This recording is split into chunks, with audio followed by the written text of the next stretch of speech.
예, 대구 카톨릭대학교 건축학과 전공 역량 강화 특강 2학기 시작하도록 하겠습니다. 오늘은 2020년 11월 9일이네요. 자, 여러분 오늘 또 만났죠. 우리 1학기 때 그죠? 선생님이 아주 지루했던 그 전공 역량 강화 특강 했지 않습니까? 1학기 때. 예. 그때는 우리 건축 형태 공간 그 책을 가지고 했었죠. 많이들 그렸나요, 여러분? 뭐 이렇게 그때 뭐 많이 좀 몇 번 그려보고 했잖아요. 그 이후로도 그 책들 한번 살펴봤나요? 어땠어요?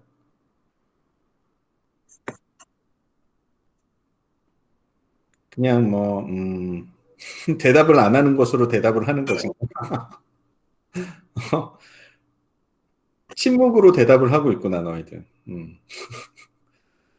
여러분 그 스케치랑 이런 손으로 여러분들 건축 작품들 한 번씩 그려보는 거 그거 그냥 과제라고 생각하지 말고 여러분의 건축 인생에 있어서 큰 도움이 될 거예요. 정말 도움이 될 거예요. 그러니까 선생님이 다 하라고 하는 거거든. 그러니까 여러분들 그 틈이 나면 그 건축의 형태 공간 그 책 되게 좋아요. 건축 공간에 대한 개념이랑 이런 것들을 여러분들 그 많은 예제들을 통해서 소개를 하고 있기 때문에 일단 그 내용이 정확히 뭔지 이해하고 있지 않더라도 한 번씩 그냥 여러 번 보다 보면 이해가 가니까 음, 꼭 공부를 해줬으면 좋겠어요. 시간을 내서 공부를 하지 않으면 여러분 성장하지 않아요, 절대.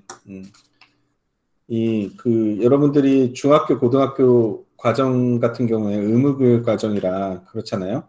학교에서 이제 하는 진도대로 잘하든 못하든 가잖아요. 그죠? 학년이 올라가고. 대학교는 안 그래.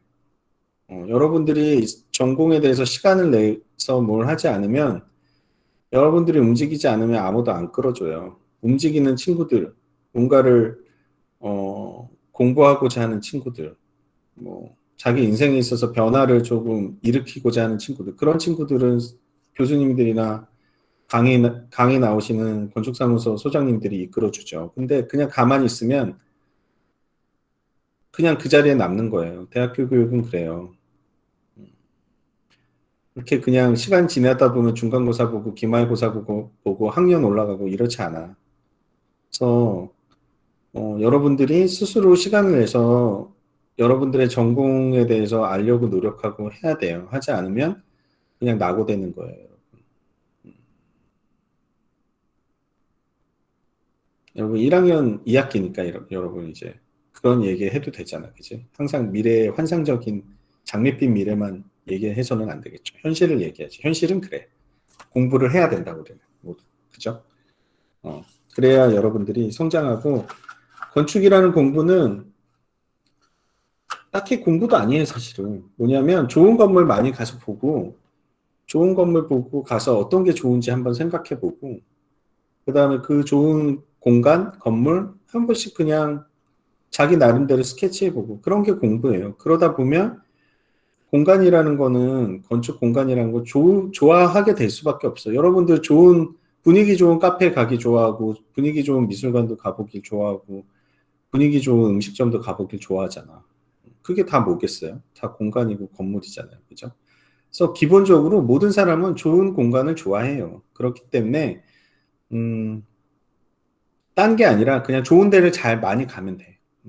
근데 항상 가던 카페 뭐 이런 데만 가지 않고 이제 그 선생님이 소개하게 될 어, 정말 유수의 세계 건축가들이 좋은 공간들을 우리나라에도 많이 만들었어요. 그런 데를 가보는 거예요. 그게 굉장히 중요해요. 그래서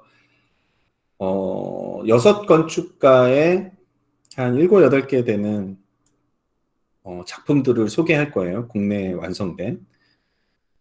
그 건물에 대해서 소개를 할 테니까 방학 기간이 다가오고 있잖아요, 여러분. 드디어 첫 번째 겨울방학이 다가오고 있죠.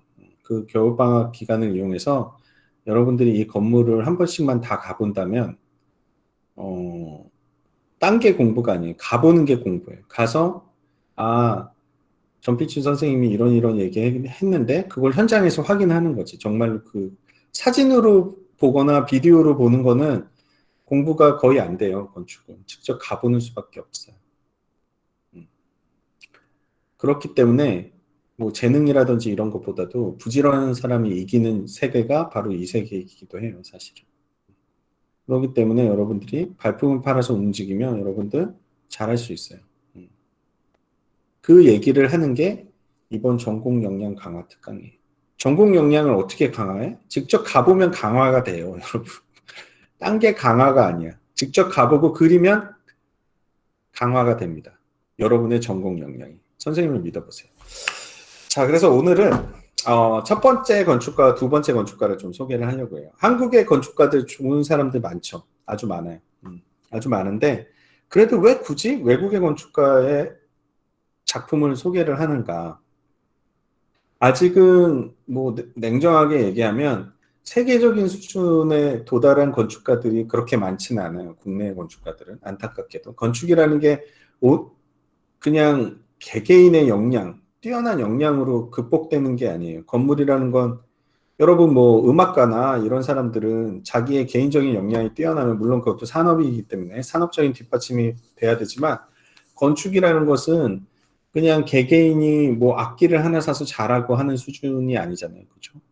작게는 수억 원에서 많게는 수백억, 수천억 원의 예산이 투입되는 말 그대로 어떤 한 사회의 집합적인 역량이 발휘되는 분야가 건축이기 때문에 뭐 개인이 한 사람이 뛰어나다고 해서 다 이루어지는 게 아니에요. 그거를 계획하는 사람과 그런 자본을 만들어내는 사람, 그다음에 그런 자본을 가지고 어떠한 계획에 따라서 실행하는 사람들의 또 역량, 이런 게 총체적으로 합쳐져야 좋은 건물이 만들어지기 때문에 아직은 우리나라가 사실은 뭐 여러분들 세대는 이미 뭐 한참 후의 세대이긴 하지만 건축 역사에 있어서 근대 건축 역사에 있어서 굉장히 짧은 역사를 가진 나라 중에 하나예요, 우리나라가. 그렇기 때문에 또 그 전통 건축가의 단절이 있었고 그렇기 때문에 아직 그 역량이 거기까지 도달하지 못했어요, 아직은. 건축계의 그 노벨상이라고 불리는 상이 있어요. 프리츠커 상이라는 상이 있거든요. 음, 그 힐튼 호텔 그룹에서 한참 전부터 이제 어, 매년 전 세계적으로 어떤 건축 문화에 기여한 말하자면 그야말로 훌륭한 건축가를 한 명씩 뽑아서 상을 줍니다. 그게 이제 프리츠커 상이라는 것인데 그걸 건축계의 노벨상이라고 부르고 있죠. 아직 한 명도 나오지 않았어요. 노벨상과 마찬가지로. 그게 뭐 과학 분야도 마찬가지지만 노벨상 수상자가 나온다는 게 한 사람의 천재적인 사람을 뽑는 것이 아니라 어떻게 보면 그 사회, 그 나라의 총체적인 역량을 평가하는 거나 마찬가지잖아요. 마찬가지예요. 건축도 아직 나오지 않았어요. 이웃나라 일본은 벌써 거의 10명에 가까운 프리츠커상 수상자가 나왔는데 우리나라는 한 사람도 나오지 못했죠. 아직. 노벨상과 마찬가지인 것 같아요. 그렇죠? 일본은 노벨 물리학상, 뭐 화학상 뭐 많이 나오잖아요. 근데 우리나라는 아직 기초과학 분야에서 세계적인 수준에 도달하지 못했나 봐요. 아직 나오지 않고 있죠. 그래서 조만간 나오기를 모두 이 한국 건축계에 있는 모두 건축가들이 꿈꾸고 있는데 아직은 그렇지 못하다라는 거죠. 선생님이 소개할 건축가는 이타미준 선생님 빼고는 잠깐만요. 데이비 치퍼필드도 아직은 받지 못했네요. 하여튼 그 지금 안도 다다오를 비롯해서 뭐 자하디드 건축가나 뭐 이런 분들은 이미 프리츠커상을 받은 분들이고요. 그분들의 이제 한국 작품들이 그래서 또 중요한 거죠. 또 배울 것도 많고 그리고 또 유명한 건축가가 그 설계에서 건축한 건물이다 보니까 예산도 굉장히 다른 한국 건축가가 지은 건물보다는 훨씬 더 여유 있는 상황에서 지었기 때문에 그만큼 퀄리티도 높아요. 그래서 1군의 이제 건축가들의 선생님이 오늘 안도다다오 건축가와 이타미 준 선생님 건축을 좀 소개를 할 거고요. 다음 시간에는 알바로 시자와 렌코라스, 그 다음 시간에는 자아 디드와 데이비 치퍼필드를 소개를 하려고 합니다. 그래서 총 6분의 건축가의 어, 7, 8개의 한국 프로젝트를 소개를 하려고 해요. 그래서 여러분들이 이걸 보고 방학 기간 동안 직접 가보면서 여러분들의 또한 역량을 키워나갔으면 좋겠다는 바람에서 시작하겠습니다. 오늘 소개하게 될 첫 번째 건축가는 안도 다다오 안도. 저 한국식으로 이 글자들을 읽으면 안도 다다오가 되겠죠. 영어식으로는 타다오 안도라고 하는데 1941년에 오사카에서 출생한 건축가입니다. 이분 여러분 많이 알고 있죠? 많이 들어보지 않았나요, 여러분? 안 들어봤어요? 처음이에요? 들어봤습니다. 들어봤죠? 여러분, 좀 손가락을 좀 움직여 봅시다, 여러분. 여러분, 왜 이렇게 손가락도 안 움직이려고 그래? 손 하나 까딱 안 하고 수업을 들으려고 하는 너희들 너무한 거 아니니? 채팅창을 적극 활용해 주시기 바라요. 예. 들어봤죠? 뭐 다큐멘터리 필름도 많고요. 우리나라의 건물도 많이 지었고 강연도 많이 했어요. 상대적으로 우리나라에 굉장히 많은 작품을 가진 일본 건축가이기도 합니다. 뭐 1941년 9월에 일본 오사카에서 태어난 건축가고요. 이분은 또 정규적인 건축 교육을 받지 않은 것으로 유명하죠. 뭐 여러 건축가들이 이제 건축학과를 나오고 뭐 그랬는데 이분은 건축학과를 나오지 않았어요. 이분은 독학으로 건축을 공부한 또 특이한 이력을 가진 건축가입니다. 그래서 고등학교 시절에 사실은 권투 선수를 했어요. 그리고 뭐 트럭 운전수도 하고요. 그런 식으로 이제 시간을 보내다가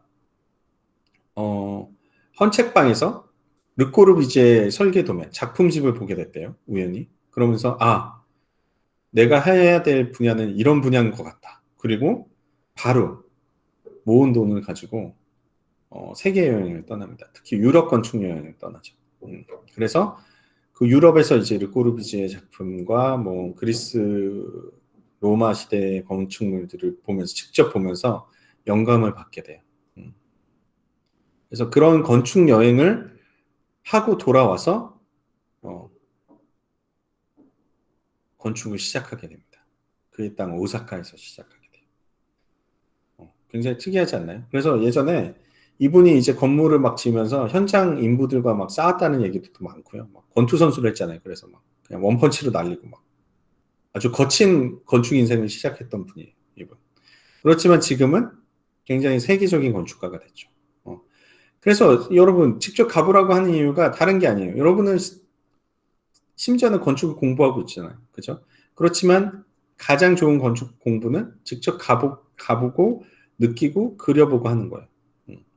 그게 증명되는 게 바로 이 안도다다오라는 건축가입니다. 이분은 그 생애를 통해서 그걸 증명했어요. 첫 번째 볼 건물은 이 아주마 하우스라고 스미요시 주택이라고 보통 얘기하는 거죠. 오사카에 지어진 건물입니다. 바로 이 안도다다오의 어떤 노출 콘크리트 건축이 막 시작을 했고 전 세계적으로 유명해지는 하나의 뭐랄까요 계기가 된 건물이죠. 굉장히 그냥 여러분 요 스케일을 보면 알 수 있죠. 요게 보통 건물의 출입구인데요. 이 높이가 보통 한 2.1m 정도 되잖아요. 그러면 이 건물의 크기가 얼마나겠어요, 이게? 거의 한 3m 정도밖에 안 되는 건물의 길이가 3m밖에 안 되는 그런 건물이에요.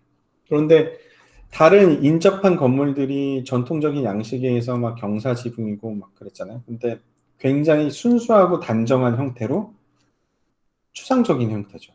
정사각형 두 개를 겹쳐놓은 듯한 형태로 건물을 시작하게 됩니다. 아무런 표정이 없죠. 이게 여러분 지금 봐도 굉장히 신박하지 않습니까? 뭔가 미니멀하고 군더더기 없고 그런데 이런 건물을 1976년에 지었다고 생각을 해보세요. 이게 도대체 몇 년 전입니까 이게? 40년 전에 벌써 이런 스타일을 시작을 한 거예요. 이 건물을 그냥 평면을 한번 보면 너무나 단순합니다. 이게 이 건물의 평면이에요. 인면. 이게 건물의 인면이고요. 이 좁은 어떤 그 오사카 도시의 한 구석에 자리 잡은 건물인데 건물을 보세요. 이 길이.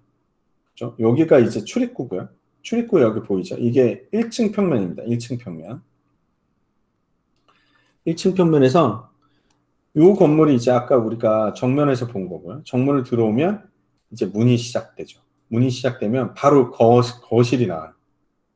되게 특이하지 않습니까? 실내 공간이 바로 나와요. 실내 공간이 바로 나오고 그 다음에 여기 지금 사진에서 보는 중정이 있죠. 중정. 요 중정.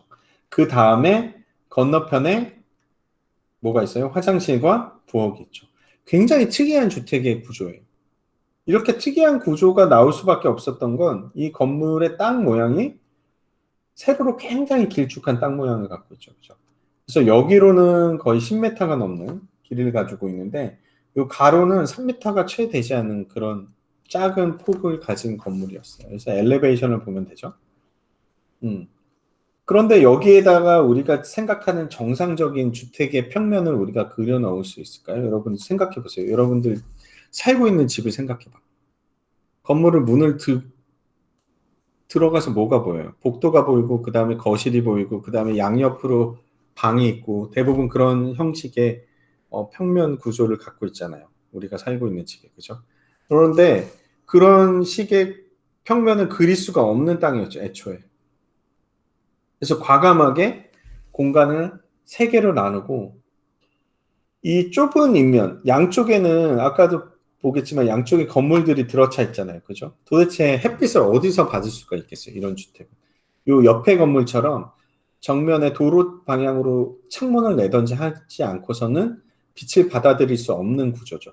그래서 이 좁은 주택의 폭을 갖고 있지만 길이 방향으로 굉장히 긴 형태를 갖고 있기 때문에 중앙에 건물을 세 칸으로 나누고 중앙 한 칸은 천정이 없는 뚜껑이 열린 말하자면 이렇게 그죠? 요 단면이에요. 여기를 잘랐을 때 요 단면입니다. 뚜껑이 없는 중정을 만들었어요. 이 좁은 폭에서. 그래서 이 중정을 통해서 햇빛이 들어오고 요 내부의 실내 공간들은 중정을 향해서 창문을 만들고 출입문을 만들었죠. 유리로 돼. 그래서 이 중정을 통해서 들어온 빛으로 채광을 하는 그런 형태의 건물을 만들었어요. 특이하지 않습니까, 여러분? 그래서 1층에는 이런 거실들과 주방이 있고요.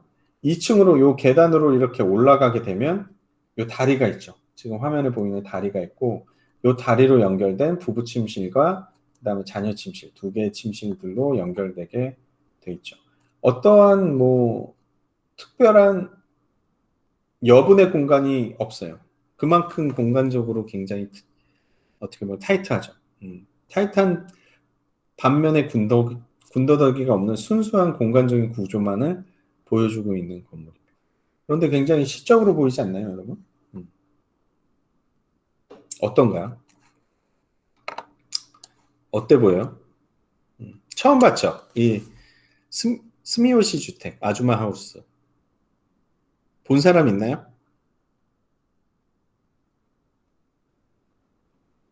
아, 처음 봤어요? 아, 영화에서 봤어요?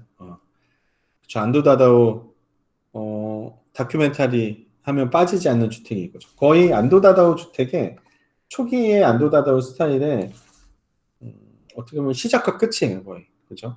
음. 어떠한 뭔가 장식과 뭐 이런 거 없이 군더더기 없는 미니멀한 스타일의 굉장히 날 것 같은 노출 콘크리트의 물성. 그런 게 너무나 잘 드러나 있는 건물이죠. 그래서 사실은 이 당시에 이 계단들을 보세요. 여기는 이 건물은 비가 오면요, 여러분. 요 거실에 있다가 밥 먹으러 가려면 우산을 써야겠죠. 그죠? 아니면 요 지금 다리가 되는 요 통로들을 통하거나 아니면 2층에 서로 방, 그죠? 서로 방 사이를 왔다 갔다 하려면 우산을 써야 돼요. 어떻게 보면 정상적인 주택은 아니죠. 그죠? 정상적인 주택은 아니에요. 뭐 우리처럼 실내에서 편한 차림으로 왔다 갔다 하거나 그럴 수가 없죠. 문을 바로 열면 바뀌니까. 하지만 이 좁은 어떤 그 틈을 통해서 들어오는 빛이나 이런 것들이 굉장히 이 내부의 어떤 그 말하자면 중정 공간을 굉장히 시적으로 채우고 있는 공간이에요.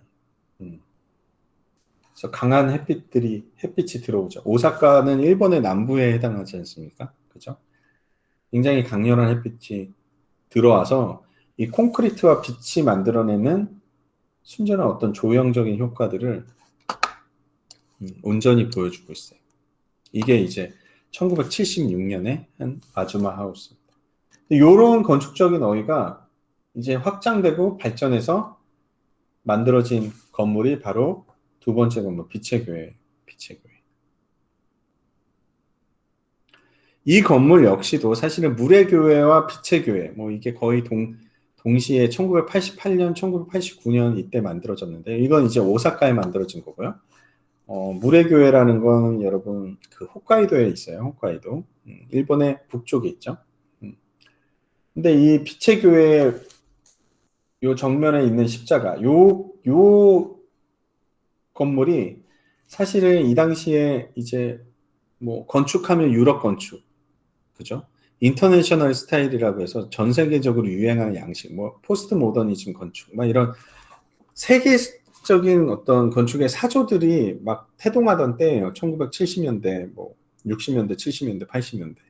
그런데 이런 유럽 건축, 미국 건축 말고도 정말 가치 있는 지역에서의 건축가들이 있다. 이런 걸 이제 미국에서 건축 이론가인 케네스 프램프턴이라는 사람이 지역주의 건축, 비평적 건축이라는 어떤 단어를 사용하면서 지역주의 건축에 대해서 얘기하는데 그 중에 대표적인 건축가가 바로 이 안도다다였고 그 안도다다오의 어떤 인장과도 같은 건물이 바로 이 지금 보고 있는 빛의 교회. 이 콘크리트를 절개해서 만든 십자가. 우리 막 십자가 하면 막 그 예수님의 형상이 달려 있고 막 이런 것들을 교회에 치렁치렁 장식하지 않습니까? 그런 게 없죠. 그냥 그 자체, 십자가 그 자체를 나타내기 위해서 콘크리트를 절개해서 이렇게 만들었죠. 그죠? 그 자체가 십자가가 되게. 굉장히 추상적이고 어떻게 보면 정제된 건축 언어로 종교적인 심성, 그 십자가를 통해서 들어온 빛으로 이 예배 공간을 가득 채우는 이런 시적인 설계를 했어요. 처음에 안도다다오는 여기 사실은 여기 유리창이 있습니다. 유리가 끼워져 있어요. 그런데 처음에는 안도다다오 이 유리마저도 없애려고 했대요. 유리마저도 거추장스럽다. 그런데 아무리 오사까지만 여러분 뭐 겨울이 되면 얼마나 춥겠어요. 유리도 없으면. 그래서 교회 측의 요구로 요 사이에 유리를 집어넣었다고 하는데 원래 안도다다오의 그 생각은 요 유리마저도 없었다고 해요. 그만큼 극단적인 어떤 간결성, 미니멀이라고 하죠 보통 그런 걸 추구를 한 거죠. 그래서 여기 보면 뭐밖에 없습니까? 빛과 콘크리트밖에 없어요. 빛과 콘크리트, 유리밖에 없죠. 그죠? 여기다가 뭐 그림이라도 하나 달면 왠지 이 건축가한테 한 방 맞을 것 같지 않습니까, 여러분? 그러니까 그 정도로 안도다다의 건물은 사실은 몇몇 건축가들은 그래요, 여러분. 그 집주인들이 가구를 배치하더라도 건축과 상의해서 배치하도록 그렇게 계약서를 만드는 건축가도 있어요. 그만큼 이 공간이 어떻게 돼야 되는지에 대한 건축가의 비전을 굉장히 강하게 요구하는 건축가들이 있죠. 안도다다오도 약간 그런 건축가에 속해요. 그래서 이 건물 말고 여러분 그 주택 프로젝트도 안도다다오가 7, 80년대에 한 많은 좋은 건물이 있는데요. 그 중에 한 건물도 역시나 그 집에 들어갈 가구나 이런 것들까지 안도다다오가 다 건축가와 상의를 해서 설치를 했다고 하죠. 왜냐하면 여기에다 막 일상적인 사진 막 걸어놓고 막 그죠? 뭐 어떤 뭐 교회를 알리는 뭐 이런 전단지라든지 포스터라든지 막 이런 거 붙일 수가 없게 보이지 않습니까? 그 자체로 뭔가 벽에다가 뭔가 걸으면 안 될 것 같은 느낌이 들죠. 그 정도로 이런 어떤 정제된 건축 언어를 사용을 해서 순수하게 빛과 신앙, 그죠? 믿음과 그 다음에 콘크리트, 이 날것 같은 콘크리트의 물성만이 느껴지게 그렇게 설계를 했어요. 굉장히 훌륭한 건물이죠. 근데 사실 예산도 많지 않았다고 해요. 주어진. 그리고 보면 알겠지만 이 평면의 형태도 굉장히 단순해요. 뭐 땅이 엄청나게 넓어가지고 예컨대 우리나라 건물들은 보면 막 거의 궁전을 짓지 않습니까? 그죠? 그런데 일본이란 나라 자체가 원래 기독교라든지 크리스찬의 어떤 그 영향력이 굉장히 미미한 나라이긴 하죠. 그래서 사실 이 건물도 예배당이라기보다는 결혼식으로 많이 결혼식 식장으로 많이 사용된다고 해요. 그 결혼식 행사만 여기서 하는 거죠. 근데 얼마나 숭고하겠어요, 여기. 신랑 신부가 딱 앞에서 있고 목사님만 딱 있으면 벌써 자세 나오지 않습니까, 여러분? 어. 그래서 실제로 예배나 그런 종교 활동이 활발하게 이루어지는 공간은 아니라고는 하지만 어쨌든 이런 그 여기도 여러분 단면을 보시면 이 천장과 이 콘크리트 벽 사이가 띄어져 있죠. 이런 식으로 빛이 간접적으로 빛이 이렇게 들어오게 되는 상황들을 만들어내고 지금 여기 사진을 보는 요 뷰는 바로 요 뷰를 요 공간을 보여주고 있어요. 그죠? 그래서 요 벽면이 뚫고 나가죠. 벽면이 뚫고 나가서 여기서 빛이 들어오는 거고요. 그다음에 요 지금 콘크리트와 콘크리트 사이에 요 틈으로 강렬한 햇살이 또 들어오는 것은 바로 요 공간이 되겠어요. 그래서 창문 너머로 여기를 보고 있는 거죠, 우리가. 그죠? 이런 식으로 콘크리트와 빛만으로 뭔가 이 종교적인 심정을 불러일으키는 공간을 설계를 했습니다. 이게 이제 1989년에 빛의 교회라고 설계를 한 거고요.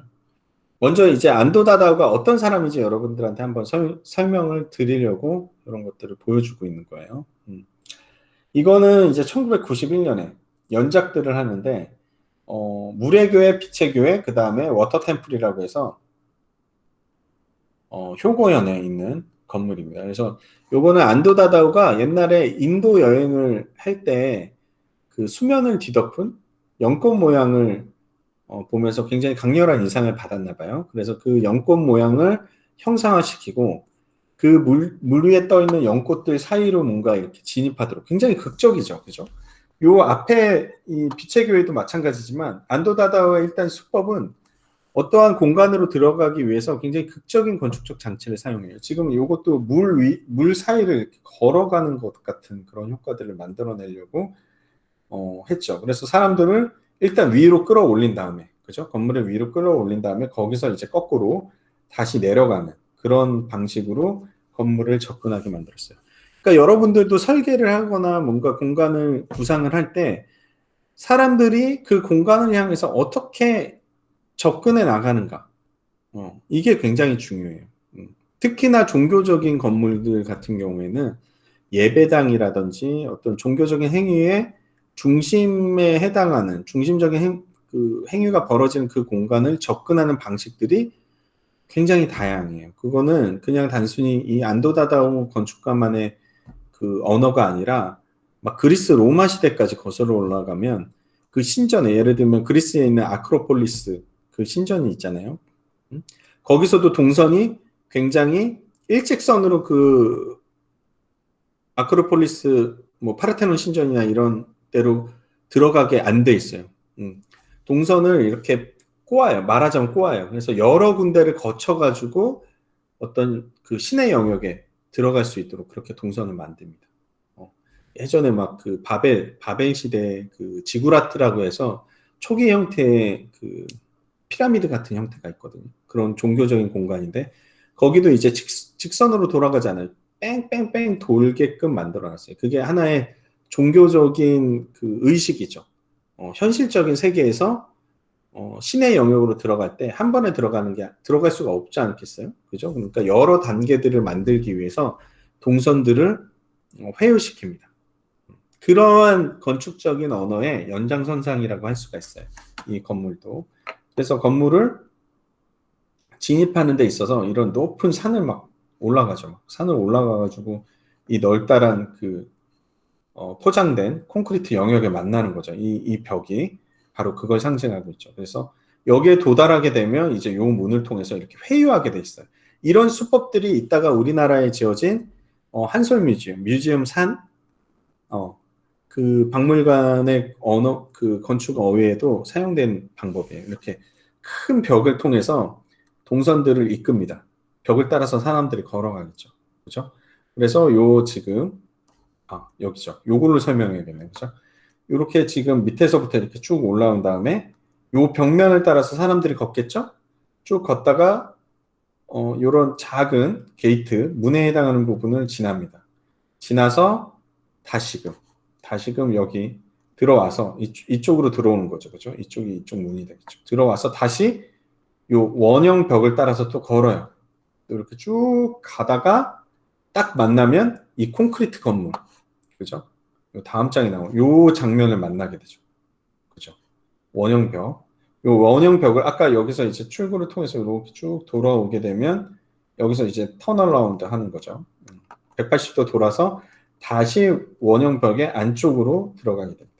그러면 이렇게 들어오게 되겠죠. 그죠? 들어와서 요 지금 연꽃들 수면들 가운데 사이로 이제 들어가게 되는 그런 진입을 하는 동선들로 꾸며졌어요. 그래서 이게 이 중앙에 다시 아래로 내려가는 계단 정면에서 보고 있는 겁니다. 그러니까 물의 양쪽 마치 우리가 물을 가르고 들어가는 것 같은 그런 공간적인 연출을 했어요. 이런 연출들이 중요해요. 여러분들 설계를 할 때 사람들이 어떻게 어떤 동선으로 움직이는지 한번 상상을 해보면서 여러분들이 공간을 구성할 필요가 있어요. 그냥 가끔 보면 여러분들 그냥 평면을 짜거나 공간을 설계를 할 때 그냥 면 나누기를 하는 친구들이 있어요. 여기는 그냥 복도고요. 여기는 거실이고요. 여기는 방이고요.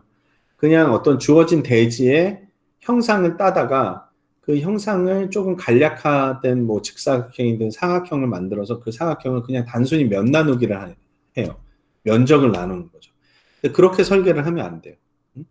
내 건물은 어떤 공간인가 이런 걸 상상을 해보면서 이 건물에 들어오는 사람이 대문을 통과해서 그 정원 같은 데를 지나서 그 다음에 또 건물의 문을 열고 문을 열면 또 뭐가 보이고 어떤 복도를 따라가면 또 뭐가 보이고 복도를 따라가다가 거실을 만나면 또 뭐가 보이고 이런 공간적인 연출을 생각을 해야 돼요, 여러분. 그냥 설계는 그냥 단순히 면을 나눠서 기능들을 부여한다고 되는 게 아니라 이러한 방문자들의 동선을 생각을 하면서 그 사람들이 움직이면서 보이게 되는 시시각각의 건축과 주변의 풍경들이 어떻게 보이는지 그리고 그런 것들이 어떻게 보였으면 좋겠는지를 생각하는 게 컨셉이에요. 다른 게 컨셉이 아니에요. 개념이 아니라. 그리고 그런 과정들을 어떻게 설계를 하느냐에 따라서 그 건축가만의 공간적인 감수성이나 이런 것들이 드러나게 되는 거예요. 딴 게 설계가 아니에요. 이런 걸 해야 건축가예요. 이런 걸 하지 않고 그냥 면을 나누고 하는 거 해서 그 건물 만들어서 파는 건 그건 그냥 업자들이 하는 일이죠. 우리는 조금 더 건축을 진지한 자세로 바라보고 설계하고 그거를 구축해서 구현해 나갈 필요가 있는 거예요.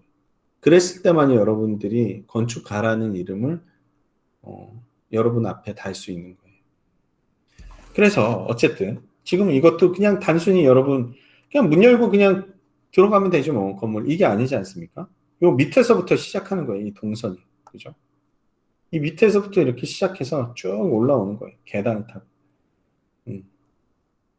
그래서 뭐 요렇게 돌아갈 수도 있고요 그죠? 아니면 요 공간에 일단 올라와서 동선이 시작되죠. 그래서 긴 벽을 지나 통과해서 또 긴 굴곡진 그 길을 따라 또 여기서 돌아. 그래서 요 공간과 만나. 요 수면에서 보면서 걷겠죠. 이런 데구나 하면서 요 연꽃들을 구경하겠죠. 구경하면서 자, 이제 들어가 볼까? 하면 요 공간이 이제 펼쳐지게 되는 겁니다. 그죠? 음. 그래서 이렇게 내려가게 되면 반대로 내려와서 이제 반대로 보게 되는 거죠. 반대로 보면 연꽃들이 안 보이죠. 그리고 열린 하늘, 요 벽과 벽, 콘크리트 벽과 벽 사이에 열린 어떤 하늘을 보게 되면서 내가 이 경로로 들어왔구나라는 생각을 하면서 이제 입구로 이 오른편이 오른편은 아니죠. 하여튼 왼편이죠. 요쪽에 있겠죠. 요쪽 면을 통해서 이제 들어갑니다. 여기서 바라보는 모든 벽면은 그냥 콘크리트예요. 콘크리트. 뭐 타일도 아니고 페인트도 아니고 그냥 마치 바위가 그냥 바위를 쪼개가지고 우리가 돌 틈을 돌틈 사이로 들어온 것 같은 콘크리트 그 자체를 그냥 보여주고 있죠. 이게 만약에 여러분 그냥 여러분들이 흔하게 보는 벽돌이면 어땠을까? 페인트면 어땠을까? 그냥 하얀색이었으면 어땠을까? 한번 상상해 보면서 이게 이랬으면 어땠을까라고 상상해 보는 것도 여러분 공부예요. 그리고 여러분 여기 딱 보면 알겠죠? 지금 이런 자국이 뭐냐면 거푸집이에요. 거푸집은 뭐냐면 여러분 콘크리트를 부어넣기 위해서 어떤 틀을 만들잖아요. 그 틀을 이제 거푸집이라고 보통 얘기하는데 그 거푸집의 판 자국이에요. 한 판 한 판 이렇게. 이 거푸집이라는 것도 여러분 크기에 제한이 있을 거 아니에요? 그죠? 왜냐하면 콘크리트가 굉장히 무거운 돌과 시멘트와 자갈과 이런 것들이 막 섞여 있는 거기 때문에 굉장히 무거워요. 무거운 그냥 찐득찐득하다고는 하기엔 뭐라고 하죠? 뭐 물컹물컹한 물과 같은 액상의 상태죠. 콘크리트를 처음 부으면. 그럼 얼마나 무겁겠어요. 그게 뭐 위에서부터 부어내리기 시작하니까 밑에 가면은 위에서부터의 어떤 중량에 의해서 굉장히 터져 나가려고 하겠죠. 그 압력이 굉장히 세겠죠. 그래서 요 거푸집을 지을 때 요 거푸집 크기가 제한이 돼 있어요. 너무 크면은 어때요? 배가 불룩하게 이렇게 나올 수도 있고 하기 때문에 요 크기에 제한이 있어요. 그래서 요거는 그 거푸집 한 판 한 판을 붙여서 만드는데 요 오프닝이 딱 거푸집 끝면과 딱 맞아 떨어지게 이렇게 만들었죠. 요런 것들도 여러분 굉장히 힘든 거예요. 거푸집의 크기와 그 다음에 요 열리는 크기 이거를 전부 다 계산을 해서 이렇게 그려 넣지 않으면 현장에서 그냥 아저씨들이 그냥 인부 아저씨들이 뭐 설계도나 뭐 이런 거 상관없이 그냥 자기들이 편한 대로 막 거푸집을 붙이거든요. 그러면 요렇게 거푸집 선과 선이 딱딱딱 정렬돼서 마치 뭔가 날카로운 그 기계적으로 뭔가를 이렇게 잘라는 것 같은 요런 완성도가 안 나오죠, 여러분. 여기 보면은 거푸집의 요 아웃라인과 다음 벽의 거푸집의 아웃라인과 요게 뚫린 면들이 이렇게 딱 정확하게 떨어지잖아요. 이런 거 되게 쉽지 않아요, 현실적으로. 이런 것까지 공사 현장에 가가지고 직접 건축가가 요거를 다 감독하지 않으면 이런 일은 벌어지지 않습니다. 그러니까 얼마나 정성을 들였겠어요. 그냥 보통 현장에서는 아저씨들이 요 밑에부터 거푸집 이렇게 대기 시작하잖아요.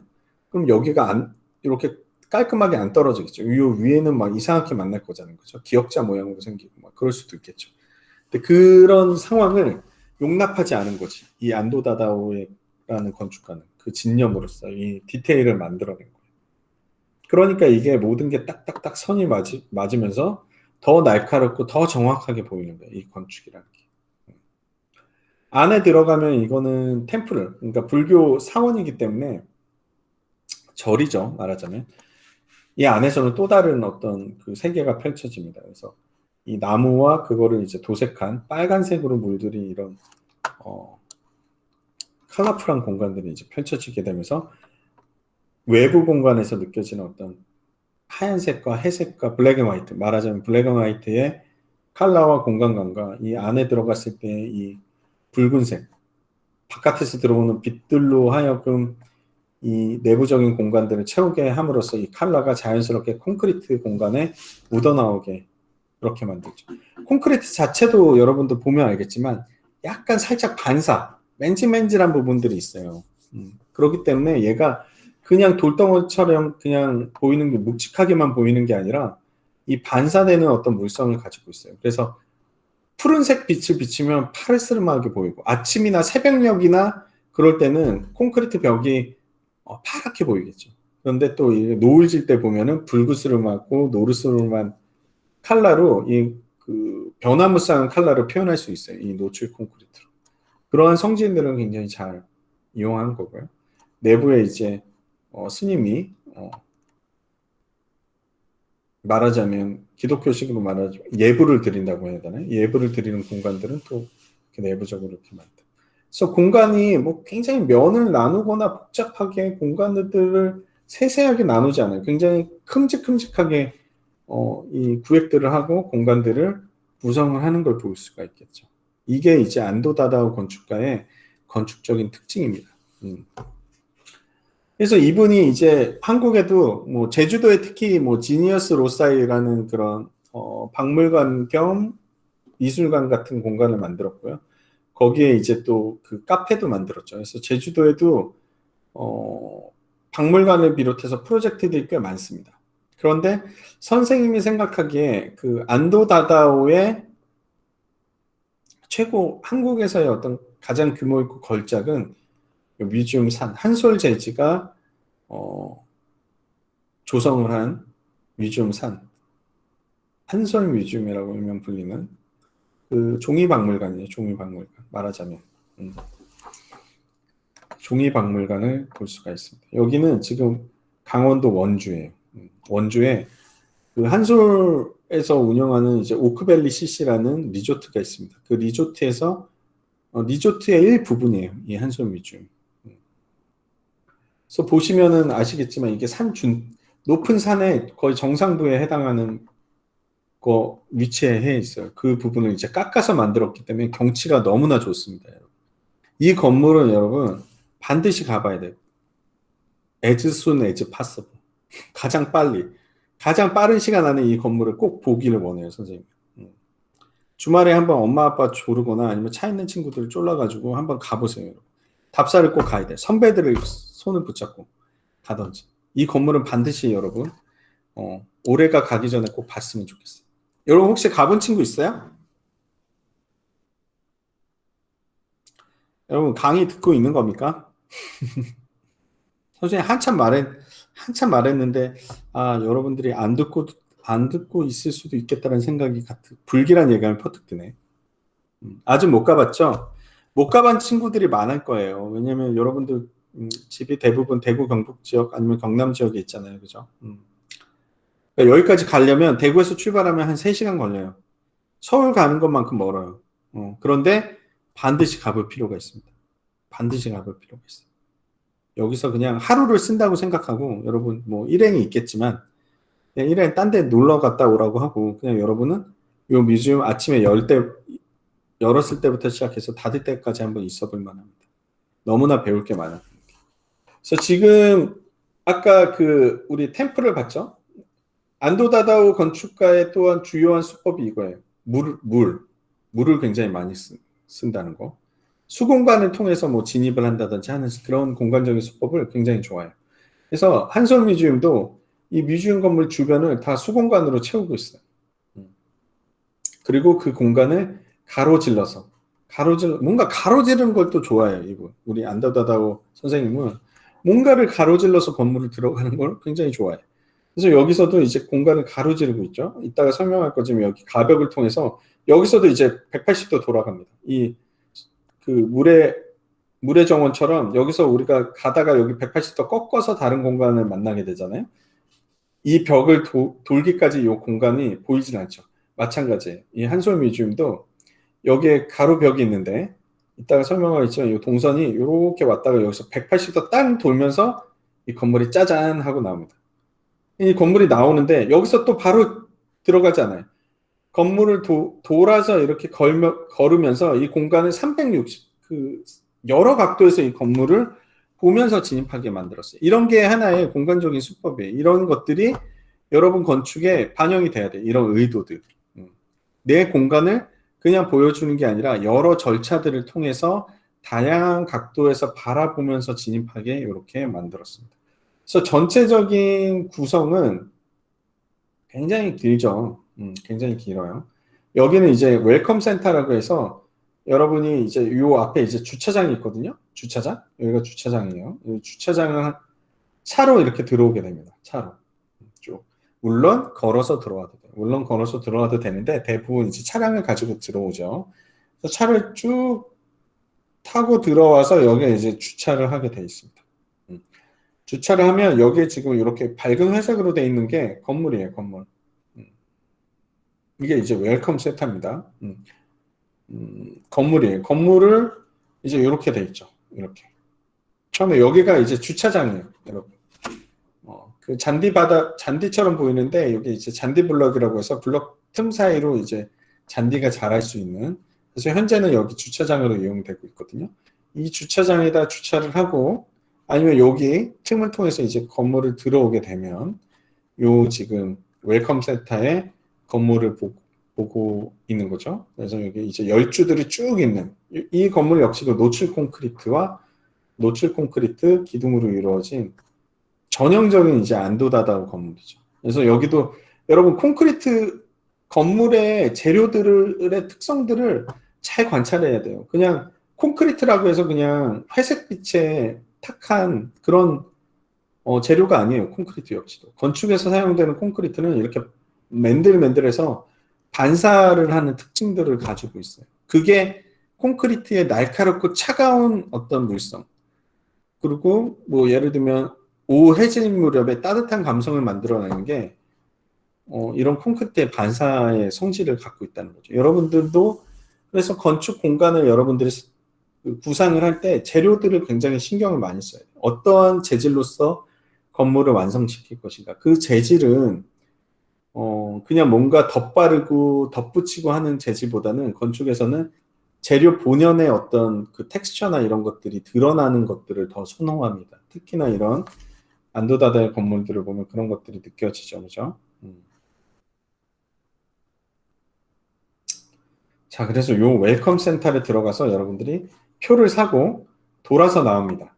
돌아서 나오면 이 꽃의 정원이 이제 펼쳐지게 되는 거죠. 여기 플라워 가든이 펼쳐지게 됩니다. 이런 거죠. 여기는 이제 뭐 80만 주의 붉은 페랭이 꽃이 심어져 있대요. 그리고 180그루 정도에 되는 자작나무가 이렇게 쭉 서 있다고 합니다. 지금 여기에 보이는 요 작품, 요 돌틈을, 요것도 이제 뮤지엄 산이기 때문에 여기서 나는 요 건물을 만들기 위해서 이제 상을 깎아내고 막 했잖아요. 그 돌들을 다듬어 가지고 이런 돌들을 세운 거예요. 그러니까 이 건물의 재료도 그냥 어디서 막 외국의 뭐 대리석이나 뭐 이런 것들을 갖고 왔을 수도 있겠죠. 하지만 요 지역의 장소에 해당하는 건물이기 때문에 이런 어떤 로컬리티, 장소성, 지역성 이런 것들을 드러내기 위해서 돌들을 다 버리지 않고 여기서 이제 요 장소를 만들기 위해서 산에 깎아낸 그 돌들을 이용해서 이렇게 돌벽을 쌓은 거죠. 그 사이를 이제 지나갑니다. 이거는 요 조형 작품은 마크 디 수베로라는 사람의 조형 작품이에요. 뭔가 사람처럼 생겼죠, 그죠? 다리 있고 뭔가를 향하고 있는 이런 방향성이 느껴지는 조형 작품들과 요 페랭이 꽃 사이를 걸으면서 갑니다. 걸으면서 가면 아까 우리 워터 템플에 해당하는 긴 노출 콘크리트 벽을 만나게 되죠. 그런데 이 벽의 끝에는 이런 수공간이 다른 공간들로 연결되어 있어요. 그래서 사람은 못 가죠. 하지만 이 물이 지나가는 이 통로를 통해서 이 벽 너머에 뭔가가 있겠구나 하는 힌트를 얻게 되죠. 그죠? 이런 것들도 여러분들 공간적인 수법이에요. 그냥 공간을 한 번에 다 보여주지 않고 뭔가 유인하는 듯한 어떤 시선을 유인하는 듯한 뭔가를 만들지만 실제로 갈 수는 없어. 갈 수는 없기 때문에 우리는 요 물에 비친 어떤 이런 어떤 시선과 동선을 가이드하는 벽을 따라서 가면서 다음 공간을 예비하게 되죠. 뭔가 저 너머에 뭐가 있을까 이런 궁금증을 만들어내게 되죠. 그러면서 이 벽을 그냥 가는 것도 아니에요. 그 벽을 가면서 엇갈리는 어떤 이런 돌벽을 가로질러서 만들므로써 이 벽이 지금 요 벽인데요. 요 벽이 지금 우리가 따라가고 있는 요 벽보다 크게 가로지르죠. 그래서 시선을 이끌죠. 그러면서 뭔가 박물관의 영역으로 들어가고 있구나라는 문을 만들어 놓지는 않았지만 문의 역할을 하는 벽을 지금 우리가 따라가고 있는 콘크리트 벽과 집교하게 뭐 90도 완벽하게 90도로는 안 만나지만 비스듬히 만남으로 해서 요 공간 자체가 하나의 게이트의 역할, 출입문의 역할을 할 수 있도록 그렇게 디자인이 되어 있습니다. 자, 요 벽을 지나서 이제 우리가 180도 돌게 되죠. 돌게 되면 만나는 게 요 지점이 요 지점이에요. 요 벽이 요 벽이죠. 그래서 우리가 180도 딱 만나게 되면 어때요? 눈앞에 이제 거대한 조형물이 마치 우리를 환영하는 것 같은 알렉산더 리버만의 아치웨이라는 조형 작품인데요. 이 조형 작품을 만나게 돼요. 여기서도 이제 안도다다오의 대표적인 수법이죠. 아까도 얘기했지만 여기서 180도 안 돌고 그냥 이렇게 진입할 수도 있잖아요. 그죠? 진입해서 그냥 들어갈 수도 있지만 이걸 꼭 동선을 꺾습니다. 꺾어가지고 지나왔던 공간을 바라보게 해요. 아까 우리가 요 요 콘크리트 벽 사이로 보인 요 공간이 수공간이 요 앞에 있는 수공간이에요. 요 뒤에 가려져 있는데 여기에요. 여기. 그죠? 그러니까 내가 왔던 데를 다시금 힐끗 보게 만드는 거죠. 힐끗 보게 만들면서 요런 절차로 우리가 들어왔구나. 우리가 되돌아온 길을 또한 이렇게 반대편에서 봐도 여기가 힌트가 되겠죠. 이 공간으로 들어왔군. 이라는 생각을 하게 만들면서 여기서 또 한 90도 돌아서 이제 본격적으로 건물을 진입하게 되는 거예요. 지금 요 사람들은 이제 건물에서 나오는 사람들이에요. 그래서 주변 풍광들이 다 이런 어떤 물의 정원에서처럼 마찬가지로 하늘과 이 주변의 어떤 그 나무들의 풍광들이 이 물에 반사돼서 비치게 되면서 뭔가 새로운 세계가 펼쳐지는 것 같은 경험을 하게 되는 겁니다. 지금은 이제 물이 들어가기 전이에요. 건물이 이제 막 완공됐을 때. 마찬가지로 이 건물을 감싸고 있는 그 돌로 만들어진 요 벽들이 이게 그냥 도심지 안에 있는 건물이라기보다는 어떤 산 위에 있는 성 같은 느낌을 주게 되는 거죠. 실제로 일본의 그 산 위에 있는 성들이 이런 도톰한 벽들, 비스듬하게 올라가는 벽들로 만들어져 있대요. 그래서 처음에는 이제 비판을 좀 받긴 했어요. 왜 일본식 건물의 어떤 디자인을 우리나라 산 위에다 저렇게 짓는가, 뭐 이런 얘기들을 했는데, 선생님은 뭐 꼭 그걸 비판적으로 바라볼 필요는 없다고 해요. 생각해요. 왜냐하면 일본 건축가가 지은 일본 건물이니까, 일본 건축가가 지은 우리나라 건물이니까 다소의 일본적 건축의 언어의 특성이 자연스럽게 스며드는 건 어쩔 수 없다라고 보는 거죠. 다만 그 가운데서도 이 사람이 지역성을 놓치지 않기 위해서 어떤 이 지역에서 난 돌들을 사용하고 그 돌들로 건물의 전체 파사드를 감쌌다. 이런 안들은 오히려 칭찬받아 마땅한 것이 아닌가 이렇게 생각을 합니다. 그래서 이제 주 건물 메인 전시관을 우리가 만나게 되는 거죠. 그래서 웰컴 센터와 그 다음에 중간에 이 가벽이 보여주고 있었던 돌로 석재로 마감된 이 전체적인 외관을 보게 되고요. 그죠? 그 가운데서 이제 내부의 복도 공간을 간접적으로 이제 빛으로 채우게 될 이런 천창들을 보게 되는 겁니다. 고측창을 이제 만나게 되는 거죠. 그 다음에 건물의 정면, 정출입구에 해당하는 부분에 이렇게 강한 기둥을 세웠어요. 콘크리트 기둥. 그래서 이게 정면의 출입구다라는 것을 암시하고 있죠.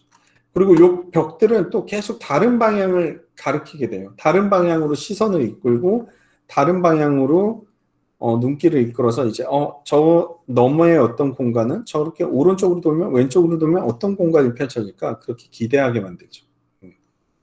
자, 그래서 이게 정면입니다. 멋있죠? 지붕 봐요. 얼마나 날렵해. 그리고 여기에 이제 내부의 공간들을 인공 조명이 아니라 빛의 조명을 이용하기 위해서 여기를 틈을 벌렸죠. 벽체를. 그래서 여기에 창문을 설치해서 햇빛이 바로 이 창문들을 통해서 들어올 수 있도록 공간을 준비하고 있습니다. 그리고 여러분들 여기가 이제 정면이면 지금 여기 보이는 요 공간이 이제 요 공간이에요. 요게 벽이에요. 일자벽. 그렇죠? 여기를 또한 요 가이드벽. 그죠? 가이드벽이 있죠. 사람 키보다 사람 키만한 요 가이드벽으로 공간을 가리고 있어요. 뭔가 다 보여주지 않고 시선을 막아서 여기에 왔을 때 오른쪽으로 짠 돌아보면 이제 이쪽도 역시나 이런 물로 둘러싸여진 공간이 있고 이 뮤지엄산 카페의 외부 공간이 펼쳐지는 거죠. 이런 풍경이 펼쳐집니다. 어떻습니까, 여러분? 가보고 싶지 않나요, 막?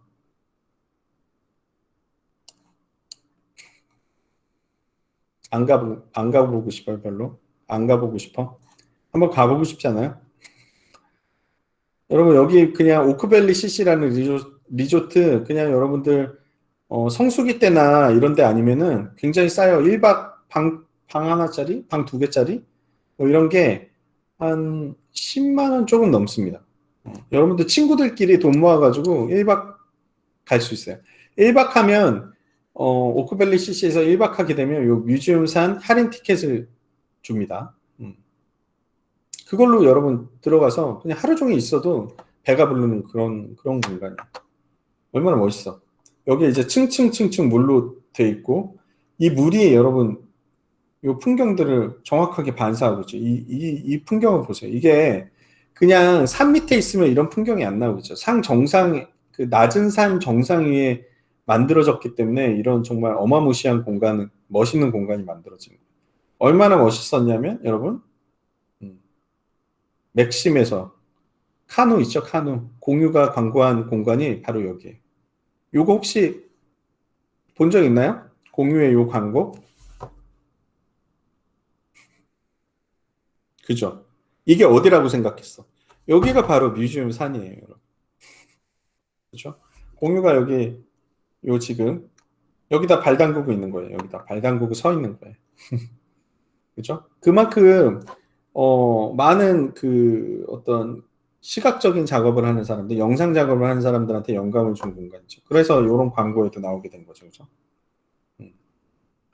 자, 이 평면 구조를 대충 한번 봅시다. 평면 구조를 대충 한번 보면, 여기가 아까 우리가 그 알렉산더 리버만의 아치웨이가 있는 그곳이에요. 물을 가르고 진입을 하면 이 공간을 들어가게 되죠. 공간을 들어가게 되면 여기는 이제 한솔 뮤지엄의 종이에 관한 역사들을 전시하고 있는 박물관이 나오고요. 여기 1층에서 이제 동선이 분리가 돼요. 이쪽으로 가도 되고 이쪽으로 가도 됩니다. 이쪽으로 가도 되고 이쪽으로 가도 돼요. 여기로 가면 아까 그 카페가 있고요. 카페 안에서 이제 외부 공간, 아까 요 지금 요 테이블이랑 있는 요 공간이 바로 요 정사각형 외부 공간이에요. 여기로 나오게 되고요. 그 다음에 여기를 통과해서 이제 이쪽으로 가게 되면 이제 본격적으로 이제 한솔이라는 회사가 갖고 있는 미술 소장품들이나 이런 것들을 전시하는 공간들이 나오게 됩니다. 이게 이제 그 램프예요. 여기가 이제 여기 지금 보이는 요 공간은 한솔 뮤지엄 건물에 대한 그 모형이라든지 이런 것들이 놓여진 공간이고요. 주 공간은 이제 여기로 램프를 통해서 이렇게 진입을 하게 돼요. 이렇게. 자, 이게 아까 그 말하자면 여기 지금 요 작은 공간이 바로 요 공간을 보고 있는 거예요. 여기서 이제 램프를 통해서 이제 이동을 하기 시작합니다. 이동을 하면 내부는 이제 외벽에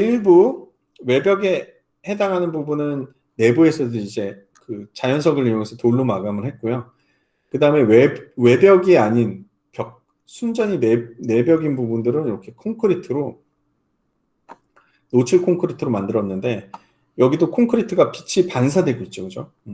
이런 특성들을 한번 잘 생각해 보세요. 여러분이 쓰는 재료들도 여러분이 그냥 피상적으로 생각하는 색깔, 뭐 이런 것뿐만 아니라 반사라든지 아니면, 오돌토돌한 어떤 그 입체적인 표면이라든지 이런 것들을 가지고 있어요. 그래서 그 재료들을 어떻게 사용하는가, 그 재료들의 새로운 성질들을 끌어내는 것도 디자이너의 역할입니다. 요런 건물들, 와, 뭐, 이렇게 거의 칼로 벨 것 같은 그런 각도 아닙니까? 이런 부분들을 이제 깔끔하게 만들어 놓지 못하면 이게 막 뭉툭하게 되면 이 공간이 날선 듯한 느낌. 그러니까 말하자면 어떠한 덩어리에서 뭔가를 빼내가지고 공간을 만든 것 같은 그런 입체감과 볼륨감이 드러나질 않겠죠. 이런 부분들이 막 뭉툭하다고 한다면. 그래서 이런 부분들도 거의 칼로 잰 듯한 어떤 그 날카로움을 보이고 있고, 요 측창이 이제 핸드레일 위에 있으니까 한 1m 30 정도의 높이에 있는 측창, 여기를 통해서 이제 빛이 들어오는 건데요. 여기가 이제 삼각형 중전 공간이 있는 거예요. 여기에요. 여기. 그러니까 지금 우리가 요 램프를 가면서 요 옆을 보고 있는 거예요. 여기서 이제 밖이 워낙 밝으니까 빛으로 쏟아지죠. 사진을 찍으면. 그리고 돌아서 다시 이렇게 보이는데요. 요 공간이 지금 우리가 건너편에서 보고 있는 거예요. 말하자면 우리가 지금 어디서 보고 있냐면요. 요 삼각형 램프에서 여기서 보고 있는 거예요. 여기서 말하자면. 여기서 보고 있는데 요 램프는 올라가기 때문에 우리가 물리적으로 시선으로는 연결돼 있지만 직접 갈 수는 없어요. 여기를. 그런 식으로 아까 우리 여러분 그 워터 템플을 생각하면 돼요. 동선이랑 시선이 일치하지 않아요. 안도다도. 보는데 갈 수가 없게 만들어. 어딘가를 통과해서 가게끔 만들어서 나중에 다시 돌아봤을 때 우리가 왔던 궤적들을 볼 수 있게 그런 식으로 공간을 구조화시키고 있어요. 그래서 여기도 우리가 직접 보면서 갈 수도 있지만 보지만 갈 수 없게 만들기 때문에 그 공간이 뭐가 있을까 이런 궁금증을 유발하게 되죠. 그리고 아까 얘기했듯이 외벽면에 위에다가 천창을 만들었기 때문에 이 천창을 통해서 들어오는 자연광의 빛으로 이 복도 공간을 굉장히 밝게 만들고 있어요. 이런 자연광을 이용한 수법도 전형적으로 어떻게 보면 안도다다오 수법이라고 할 수 있죠.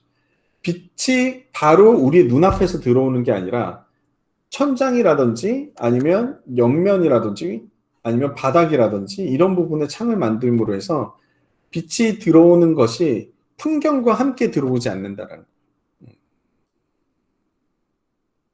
우리가 밖을 보는 그 창문을 통해서 빛이 들어오는 게 아니라 천장이라든지 바닥이라든지 뭔가 빛이 투과됨으로 해서 이 벽면과의 어떤 공간감을 만들 수 있는 방법으로 빛을 도입하는 거예요, 공간에. 이런 것들도 굉장히 훌륭하고 멋있죠. 그래서 램프를 지금 계속 올라가고 있어요. 올라가면서 이 내부에 중정 공간을 노출 콘크리트로 안과 밖을 다 노출 콘크리트로 했죠. 그래서 요 공간을 보게 되는 거고, 요 램프가 이제 위에 아까 평면상에 그려졌던 램프예요. 자, 그래서 요 공간을 지나면 지금 요 동그란 원형 공간으로 이제 전시들을 보고 나오면 요 동그란 원형 공간에 도달하게 됩니다. 그게 지금 요 동그란 원형 공간이에요. 그래서 돌도 선생님이 처음에 이 프로젝트가 간다고 했을 때 굉장히 의구심이 있었어요. 이게 어떻게 완성이 될까? 안도다다오가 어떻게 한국이라는 사이트, 그 다음에 산이라는 사이트를 반영을 해서 건물을 공간을 또 만들어낼까 이런 생각을 했는데 거기에 해답은 요 돌에 있었어요. 요 산을 깎아서 만든 돌. 거기서 이제 나온 돌들을 이용해서 이제 벽면들을 만들므로 해서 그 분위기를 만들어내고 있죠. 그래서 아까 그 평면상에서 보는 요 공간이 바로 요 공간이고요. 여기에 들어가면 이제 층고가 거의 9m에서 10m가 넘는 그런 공간들이 막 나와요. 그래서 여기도 이제 이 전시 공간이죠. 요 공간에 해당하는 공간들이 연속된 공간들이 이제 계속 되고요. 그 중에 일부 요 원형 벽면 안에 이게 원래 계획은 여기가 녹지 공간, 야외였나 봐요. 근데 이게 실제로 구현이 되면서 여기가 실내 공간이 됐어요. 실내 공간이 되면서 이거는 이제 백남준 선생님이 작품이 있죠. 백남준 선생님이 작품이 있고 여기에 이제 원형 계단을 통해서 이제 올라가게끔 그렇게 되어 있습니다. 외벽면에도 이제 원형 계단으로 내려가면서 그 산 아래의 어떤 조경이라든지 녹지라든지 이런 부분들을 살펴보고 있는 거죠. 자, 그래서 뮤지엄사는 이렇게 그냥 건물만 있는 게 아니라 주변 풍광들이 너무 아름답고 멋있어요. 그래서 그게 혼연일치가 돼서 건물의 공간을 이루고 있고요. 요것도 이제 야외 제임스 터럴이라는 굉장히 세계적인 설치 미술가가 건물을 하나 아예 자기 작품을 담고 있는 건물을 하나 지었습니다.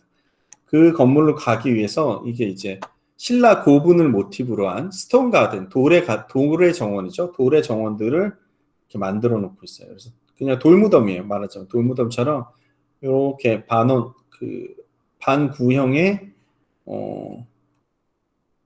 돌들로 작은 언덕들을 만들고 있고 그게 뭐 8개라서 뭐 팔도 강산을 의미한다는 소문도 있는데 그런 의도도 있다라고 하는데 어쨌든 이 돌무덤들 사이를 지나가면서 이제 제임스 터렐의 그 설치 미술들을 만나게 되는 마음가짐을 준비를 하는 그런 공간이 되겠죠. 그래서 이 끝에는 이제 제임스 터럴이 있고요. 이런 문들이 바로 빛과 풍경을 들어오게 하는 제임스 터럴의 설치 작품들이에요. 그래서 안에서 보면 요런 그 설치 미술들이 보여지게 되죠. 요 지금 위로 뚫린 게 여기예요. 여기를 통해서 이제 자연광이 이제 이 내부 공간을 충실하게 담고 있고요. 이런 거는 이제 100% 인공 전시물이죠. 요게 지금 여러분 무슨 벽면에다 그림 붙인 것 같지만 요게 공간이에요. 여기를 걸어서 들어가게 되는 거예요. 실제로 가면 진짜 놀라요. 깜짝 놀라요, 이게. 사람들 다 여기서 이제 잠깐 쓰게 만들거든요. 서게 만들어요. 서서 기다리게 만드는데 사람들 다 이거 그림인 줄 알아요. 그냥 핑크색. 그런데 이게 그림이 아니라 다른 공간으로 가는 연결 통로입니다. 놀라운 작품이에요. 아, 뭔가 이 선생님 스포해버린 건가, 이거? 근데 한번 가보면, 와, 할 거예요. 요거는 이제 예약이 돼야 돼요. 예약이 돼야 돼요. 이게 한 사람이 뭐 수백 명이 한꺼번에 계속 들어가서 볼 수 있는 구조가 아니라 10명 단위인가? 15명 단위로 끊어요. 끊어가지고, 매 30분마다 입장시키나 그래요. 그래서 여러분 이거 예약 안 하고 가면 볼 수가 없습니다. 거의 현장에서 보기는 어려워요. 워낙 사람들이 많이 보기 때문에. 그래서 이런 시각적인 설치 예술 작품들이 담겨져 있는 게 이 제임스 터럴의 별관이고요. 이 별관이 이제 요 끝에 어디죠? 평면들. 여기서 이제 나가면 요 끝에 있는 거예요. 돌의 정원 다음에 있어요. 어떻습니까, 여러분? 여러분이 지금까지 본 그 건물들과 이런 것들과 비교해 보면 어때요?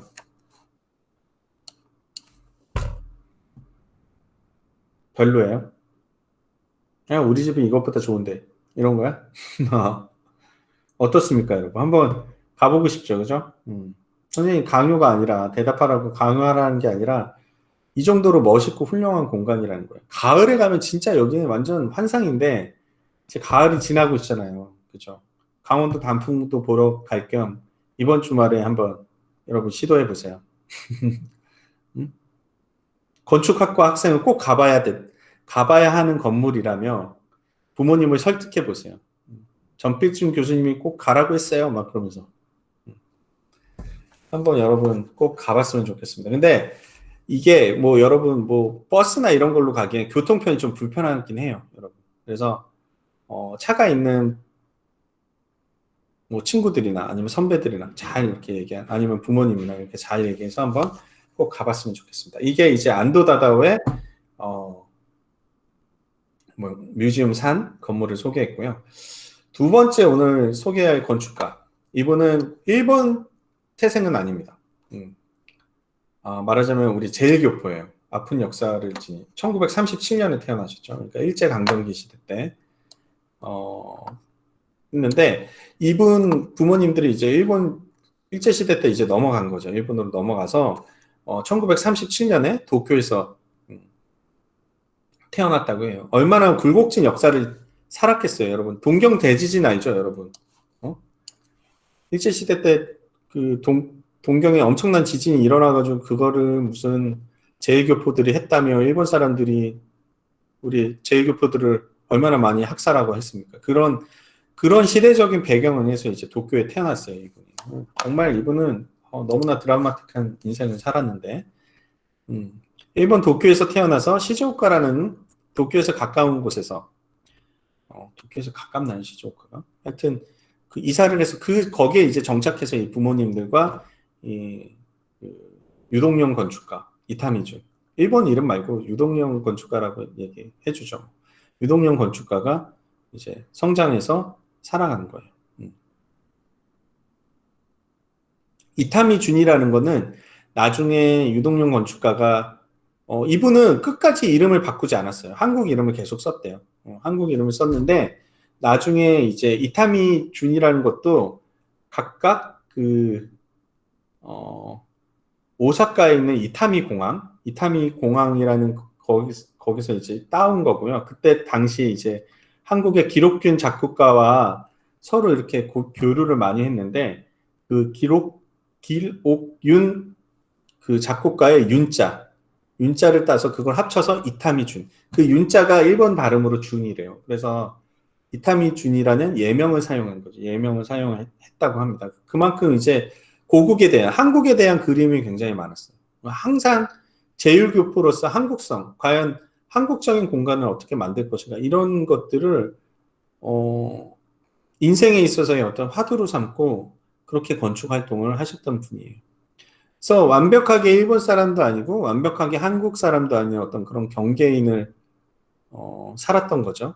그래서 그 한국에 대한 그리움이 얼마나 컸냐 하면 이분의 따님이 이제 유이화라는 분이에요. 유이화. 서울에서 이제 건축사 사무소를 하고 있습니다. 이타미준 건축사 사무소를 하고 있는데 이분의 첫째 딸이에요. 첫째 딸인데 이름도 이화라고 줬대요. 왜냐하면 나중에 커서 한국의 이화여대를 들어가서 거기서 공부를 해서 한국에 살아라. 한국 남자가 결혼해서 한국에 살아라라는 의미로 딸 이름을 유이화라고 줬대요. 그만큼 자기 첫째 딸의 이름을 한국에 있는 대학교 이름에서 따온 거죠. 한국에 있는 대학교 이름을 따와서 첫째 딸의 이름을 지어준 거죠. 그래서 이분 이제 나중에 한번 소개하겠지만 이타미준 건축에 대한 그 다큐멘터리가 있어요. 이타미준의 바다라는 정말 여러분 정말 감동적인 그 다큐멘터리가 있는데 무려 그 작가님이 거의 8년인가요? 6년 동안의 시간을 들여서 완성한 다큐멘터리 필름이 있습니다. 여러분 IPTV, 여러분 집에 TV 다 있잖아요. 그죠? 거기에 이타미준의 바다라고 한번 쳐보세요. 그러면 이 다큐멘터리가 나오는데 거기에 이제 감동적인 그 실화 이야기가 있어요. 그걸 꼭 봤으면 좋겠고요. 어쨌든 그래서 그만큼 이제 고국에 대한 사랑이 깊었다는 거죠. 그래서 옛날부터 이제 한국 건축가들과 교류를 많이 했던 건축가고요. 선생님이 그 생각하기에 뭐 어떠한 건축적인 어휘들은 뭐 아까 보여준 안도다다오의 건축가도 뭐 일맥상통하는 부분이 있는데 안도다다오의 건물과는 또 다른 어떤 따뜻함이 있어요. 이제 앞으로 보여줄 건물들을 보면 여러분들이 느끼게 되겠지만 굉장히 한국에서의 어떤 토속적인 원형적 형태들에 대한 탐구들을 굉장히 많이 했고 그런 건축적인 공간을 만들려고 했던 분입니다. 그래서 보면 첫 번째 여러분들한테 소개시켜 줄 건물은 포도호텔이에요. 포도호텔. 이건 제주도에 있습니다. 제주도에 그 건물들이 많아요. 이타미준 선생님의 건물들이 많은데 그 이유가 뭐냐면 그 일본에서 굉장히 성공한 제1교포 출신의 사업가 분이 있는데 그분이 자기 어머니를 위해서 제주도에 말하자면 낙원을 만들기 위해서 어마어마한 규모의 땅을 사가지고 프로젝트를 진행을 했거든요. 그 피닉스 파크라고 있어요. 피닉스 파크 맞죠? 그 고급 주택들도 만들고요. 거기에 이제 호텔도 지금 보여준 포도 호텔도 만들고 이타미준 선생님의 작은 건축적 파빌리온도 만들고 해서 거기가 하나의 타운처럼 이렇게 만들어져 있거든요. 그 중에 한 부분이에요. 포도 호텔. 처음에 만들어졌을 때 여기가 좀 숙박비가 좀 있습니다. 여기가. 좀 비싼 호텔이에요. 말하자면. 그런데 한번 여러분도 여기 가서 1박을 하기를 선생님이 한번 추천을 합니다. 여기 특히나 이 레스토랑에 우동이 그렇게 맛있어요. 여러분 한국에서 파는 우동 중에 가장 맛있는 우동이 제주도 포도호텔 레스토랑에서 팔고 있습니다. 우동 정식 한번 먹을 만해요. 가격은 좀 있습니다, 여러분. 근데 굉장히 진짜 맛있어요. 진짜 맛있어요. 여러분 이 건축이라는 게 결국은 다 먹고 사는 일 아닙니까? 그래서 건물도 보고 맛있는 것도 먹고 그래야 돼요. 좋은 데서도 자고 그게 다 경험이에요. 또 쓸데없는 얘기를 하고 말았네. 어쨌든 자, 요 건물에 그 지붕이 굉장히 특이한데요. 요 지붕이 바로 제주도 오름을 형상한 그런 지붕의 형태라고 해요. 그래서 제주도의 풍광과도 잘 어울릴 수 있게 건물의 어떤 형태들이나 이런 부분들을 디자인에 반영을 한 거죠. 그죠? 그리고 이 건물도 1층이에요, 1층. 그래서 제주도가 굉장히 나지막한 지형들로 만들어진 어떤 풍광이 랜드스케이프잖아요. 풍광이잖아요. 그죠? 그러니까 여기에 막 높은 건물을 만들면 안 되겠다. 호텔이라고 해서 막 전망을 좋게 만들기 위해서 막 고층 건물로 만든 게 아니라 나지막한 제주 민가들의 모습들을 닮을 수 있도록 그렇게 설계를 한 겁니다. 그래서 낮은 건물이 주는 어떤 무게감, 그다음에 고요함, 그 다음에 그런 둥근 곡선의 어떤 오름을 닮은 부드러움, 이런 것들이 합쳐져서 시각적인 어떤 편안함을 만들고 있죠. 그래서 이거를 위에서 보면 이제 포도송이를 다 닮았다고 해서 포도 호텔이라고 이름을 줬다고 합니다. 이 연도가 잘못됐네요. 이거 아까 뭐죠? 이 연도는 무시해요, 여러분. 2000년도 초반에 만들어졌어요. 2003년인가요? 2004년에 오픈했어요. 포도 호텔이고요. 안에 내부에 들어갑니다. 내부에 들어가면 목재와 돌들로 내부를 꾸미고 있죠. 그래서 막 들어가면 막 휘황찬란하고 막 이런 유리와 반짝반짝 반사 금속 메탈의 어떤 날카로운 뭐 시원함, 쿨함 뭐 이런 거와는 좀 거리가 멀어요. 이 외부의 형태와도 마찬가지로 굉장히 편안한 느낌. 뭔가 정서적인 감정이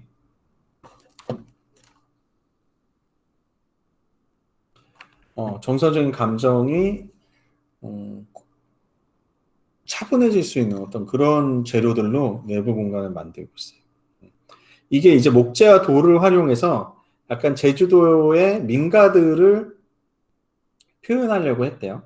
그래서 천장의 지붕들과 주요한 구조적인 기둥들 뭐 이런 것들 이제 목재들로 마감을 했고요. 일부 이제 제주도 풍광을 바라볼 수 있는 뷰잉 라운지 같은 경우에는 바닥 재질을 돌로 했죠. 돌로 해서 이제 제주도는 돌의 섬이잖아요. 그렇죠? 제주도에 많은 게 바람과 돌과 뭐 여성이다. 뭐 이렇게 얘기하지 않습니까? 그 중에 이제 돌을 통해서 이 나무와 돌, 그 다음에 제주도의 풍광으로 실내 공간을 완성하고 있죠. 이런 복도들은 여러분 이런 나무와 이제 이 구조적인 기둥들을 노출시켜서 이제 목재로 이루어진 어떤 그런 편안함, 따뜻한 공간들을 만들어내고 있죠. 안도다다오가 노출 콘크리트를 통해서 굉장히 날카롭고 명암이 분명한 어떤 그런 공간을 만든다면 이타미주는 그죠? 이타미준 선생님, 유동영 건축가 선생님의 작품은 굉장히 편안하고 따뜻한 감싸 안는 것 같은 어떤 그런 정서적인 공간을 만들고 있어요. 그죠? 이런 것들은 이제 호텔 각 객실로 들어가는 복도의 이제 일부분의 문에 해당하는 부분, 방번호가 이제 109부터 125까지 이 복도에 있다 이런 걸 안내하고 있죠, 그죠? 그래서 이거는 벽면도 전통의 우리 삼배 소재 갈천으로 이렇게 만들었대요. 내벽을 마감을 하고 있대요. 그래서 요 객실의 안내판 같은 거는 제주석, 그러니까 현무암이겠죠. 현무암을 깎아서 만들었다고 합니다. 그래서 이런 인테리어의 마감들도 어떤 지역적인 느낌들을 잘 살릴 수 있도록 그렇게 고안을 한 거죠. 굉장히 좋지 않나요, 여러분? 어떻게 생각해요? 뭔가 아까 보여준 안도다다와는 또 굉장히 너무 다르지 않습니까? 그죠? 같은 일본에서 건축 활동을 시작했던 건축가 둘이 같은 건축가라고 생각되지 않을 정도로 뭔가 분명한 차이를 만들고 있죠. 그게 뭔가 일본적인 것과 우리나라의 것의 어떤 차이인 것도 같고요. 그죠? 그런 게 느껴지죠. 그래서 내부에 이제 객실로 들어가게 되면 이제 한라산 방향의 정원 전망을 한 한실이라고 하는 건 뭐냐면 전통적인 우리 그 온돌방과 그 다음에 서양식 가구식 방이 나눠져 있어요. 그래서 이쪽 방을 가면 이제 탁 트인 전망. 그죠? 이게 이제 중산간 지방에 있어요. 이 포도 호텔이. 중산간이라는 건 뭐냐면 바다와 산 중간 정도에 위치하는 그 고도에 위치해 있기 때문에 이제 전망이 시원하게 트이죠. 그래서 지금은 이제 로열 스위트 한실이에요. 한실 공간을 보고 있는데 이런 석가래들로 이루어진 어떤 그 천장, 시원한 천장, 그 다음에 창호지로 만들어진 어떤 이런 문, 이런 것들이 전통적인 우리 그 좌식 공간을 만들고 있죠. 그죠? 그래서 이 건축가의 설명은 전통 한옥의 단아한 멋을 살리려고 했다. 이런 설명을 했다 그래요. 그래서 이런 공간들을 보면 굉장히 따뜻하죠. 아까 그 스미요시 주택, 아주마 주택 그 타다 언덕 건물을 생각해 보세요. 거기는 막 군더더기 하나도 없이 막 뭐 하나 걸면은 막 그죠? 건축가가 나타나서 뭐라고 할 것 같은 그런 정제돼 있다고만은 하기에는 조금 어떻게 보면 너무나 통제되어 있는 답답한 어떤 그런 느낌을 심지어는 자아내는 그런 공간이라고 한다면 이타미준 선생님, 자꾸 이타미준 선생님이라고 하네요. 유동용 건축가 선생님의 작품은 굉장히 따뜻한 건축 공간. 요 방바닥도 마찬가지죠, 그죠? 전통적인 그 종이를 붙여서 만든 마감, 온돌 마감을 하고 있죠. 그래서 요 모든 게 다 굉장히 편안하고 차분한 분위기를 만들어내고 있어요. 그래서 침실마다 이 로얄 스위트 같은 경우에는 널찍한 사이즈의 침대가 있고 요 중간에 가림막을 슬라이딩 도어 그러니까 뭐 미닫이라고 하나요? 미닫이 도어로 이렇게 열었다 닫았다 공간을 통했다가 분리했다가 할 수 있는 형태로 만들어 놓았다고 합니다. 그래서 요거는 또 바깥에 있는 정원을 바로 바라볼 수 있게 만들었고요. 자, 요 바깥으로 나가게 되면 요 지금 요 테라스로 나가게 되면요. 요런 뒤뜰과 만나게 되죠. 그래서 화강암이 이렇게 설치되어 있는 작은 정원을 만나게 됩니다. 그래서 메인 침실 이제 머릿만 창문, 여기죠. 요 창문을 열면 이제 텐마루가 보이고요. 텐마루에서 나와서 이제 아침에 이제 커피나 차 한 잔 마실 수 있는 그런 정리되어 있는 공간. 그래서 숲을 바라보면서 편안한 자세로 눕거나 하는 그런 공간이 이제 펼쳐지게 되고 이제 한옥을 닮아 있죠. 어느 정도 닮아 있는 그런 공간들이 보입니다. 이런 가구들도 여러분 보세요. 이런 가구들 좌식형 요 테이블 바깥에 있는 테이블이 하나의 꽉 짜여진 어떤 아름다운 풍경화를 보는 것 같지 않습니까? 그래서 이런 어떤 전통적인 아름다움을 굉장히 잘 살리려고 노력을 하신 것 같아요. 어때요? 안도다다오 건물들과는 좀 다르죠? 그죠? 어떻게 느껴지나요, 여러분? 조금 더 인간적으로 보이지 않나요? 뭔가, 왜 우리나라 그 독이라고 하나요? 독이들도 마찬가지잖아요. 뭐, 조선시대 백자 보면은 어떤 한 부분이 약간 조금 망가져 있다든지 뭔가 그런 그 약간 모자름의 미학이라고 해야 되나? 약간은 허술하지만 그것으로 완성되는 어떤 미적인 특성이 있거든요. 실제로 일본의 그 다도 문화라는 게 우리나라 그 우리나라 백자와 청자의 어떤 그 미학적인 형식들을 굉장히 많이 본받고 있어요. 여러분, 일본 다도의 다성이라고 불리는 사람이 있거든요. 그러니까 차 문화의 성인이라는 뜻이죠. 다성이라는 사람이 이큐라는 사람이 있어요. 조선 그 도요토미 히데요시 시대에 살던 사람인데 그 사람이 가장 가치 있게 평가한 그 찻잔과 그 차를 따르는 모든 그 도기류가 다 조선 시대 거를 최고로 쳤어요. 그래서 그 약간의 허름함 그게 이제 뭐라고 하는 일본 그런 뭐죠? 그거를 지칭하는 미의식이 있거든요. 약간 미의식.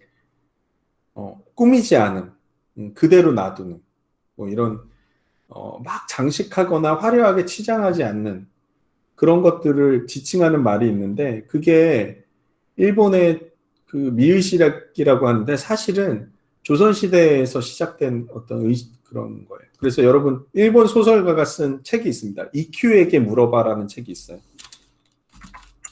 써볼까요? 이큐에게 물어라. 그거를 만화로 그린 것도 있거든요.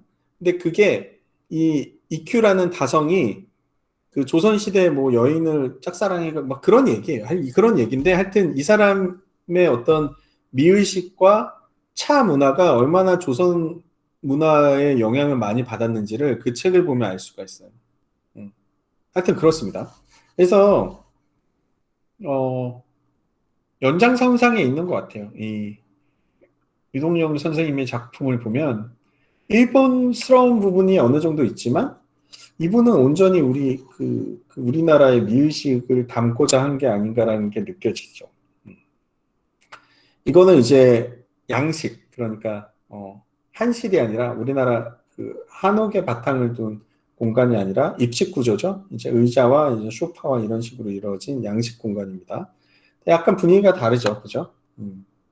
여기는 이제 목재의 선들이나 이런 부분들이 나타난 게 한옥에서 발견되는 어떤 이런 석가래나 이런 것과는 또 다른 특징을 지니고 있죠. 뭔가 서구식 구조 아니면 일본식 그 목구조 지붕의 하단을 보고 있는 것과 같은 그런 느낌을 주는 공간인데요. 음. 체리빛 무슨 원목 막 이런 것들이 약간 그 미국식 아니면 서양식 어떤 풍경들을 만들어내고 있는 거죠. 두 개가 다르죠, 여러분? 그래서 어쨌든 이런 커다란 창문으로 제주도 풍광을 담고 있다는 건 같습니다. 그래서 이제 밖으로 나온 모습이고요. 자, 여기에 이제 포도 호텔 주변에 어, 그 유성윤 선생님의 그 수풍석 파빌리온이 있습니다. 그래서 물과 바람과 돌로 이루어진 작은 박물관이라는 뜻이에요. 음.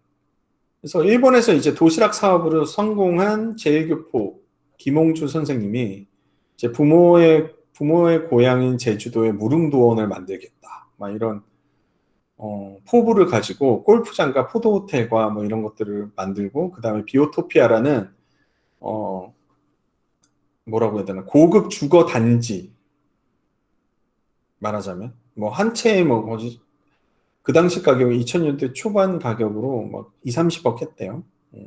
지금은 더할 수도 있겠죠. 그런 비오토피아를 만들었어요. 그래서 특별한 환경 속에서 몸과 마음을 휴양할 수 있는 휴양형 주택이다. 해서 그 단지들을 만들었거든요. 그 중에 일부분이에요. 그 단지의 일부분을 이루고 있는 수풍석 박물관인데요. 이거는 지금 보고 있는 거는 수박물관이에요. 수박물관. 보시면 이제 동그란 원형적인 지붕의 형태들. 그 다음에 아래는 이제 수공간이 있고 여기에는 이제 돌들이 깔려 있죠. 그래서 비 오는 날은 이 빗방울 소리가 이 내부 공간을 가득 채우고 있대요. 그래서 요것도 약간 노출 콘크리트로 된, 그 다음에 밖은 이제 현무암 타일로 이제 마감이 돼 있는데, 요런 거 보면은 그 안드다다의 노출 콘크리트 공간은 좀 또 연상하게 만들죠. 그렇지만, 어, 이 자연적인 풍광을 받아들이고 그것들로 소리로 가득 채운다라는 생각은 안도다다의 그 물의 정원을 보면은 여러분 굉장히 그 연꽃이라는 연꽃 속에 연꽃 위에 물 위에 연꽃이라는 어떤 장면을 만들어내고 있잖아요. 미장센을 만들고 있죠. 그런 거와는 좀 틀리죠 또.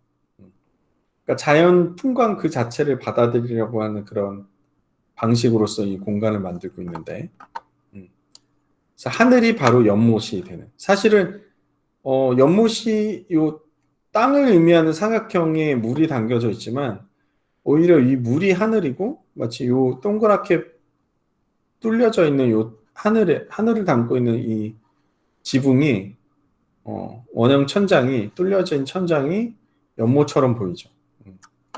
그러한 어떤 건축적인 공간을 만들어내고 있고요.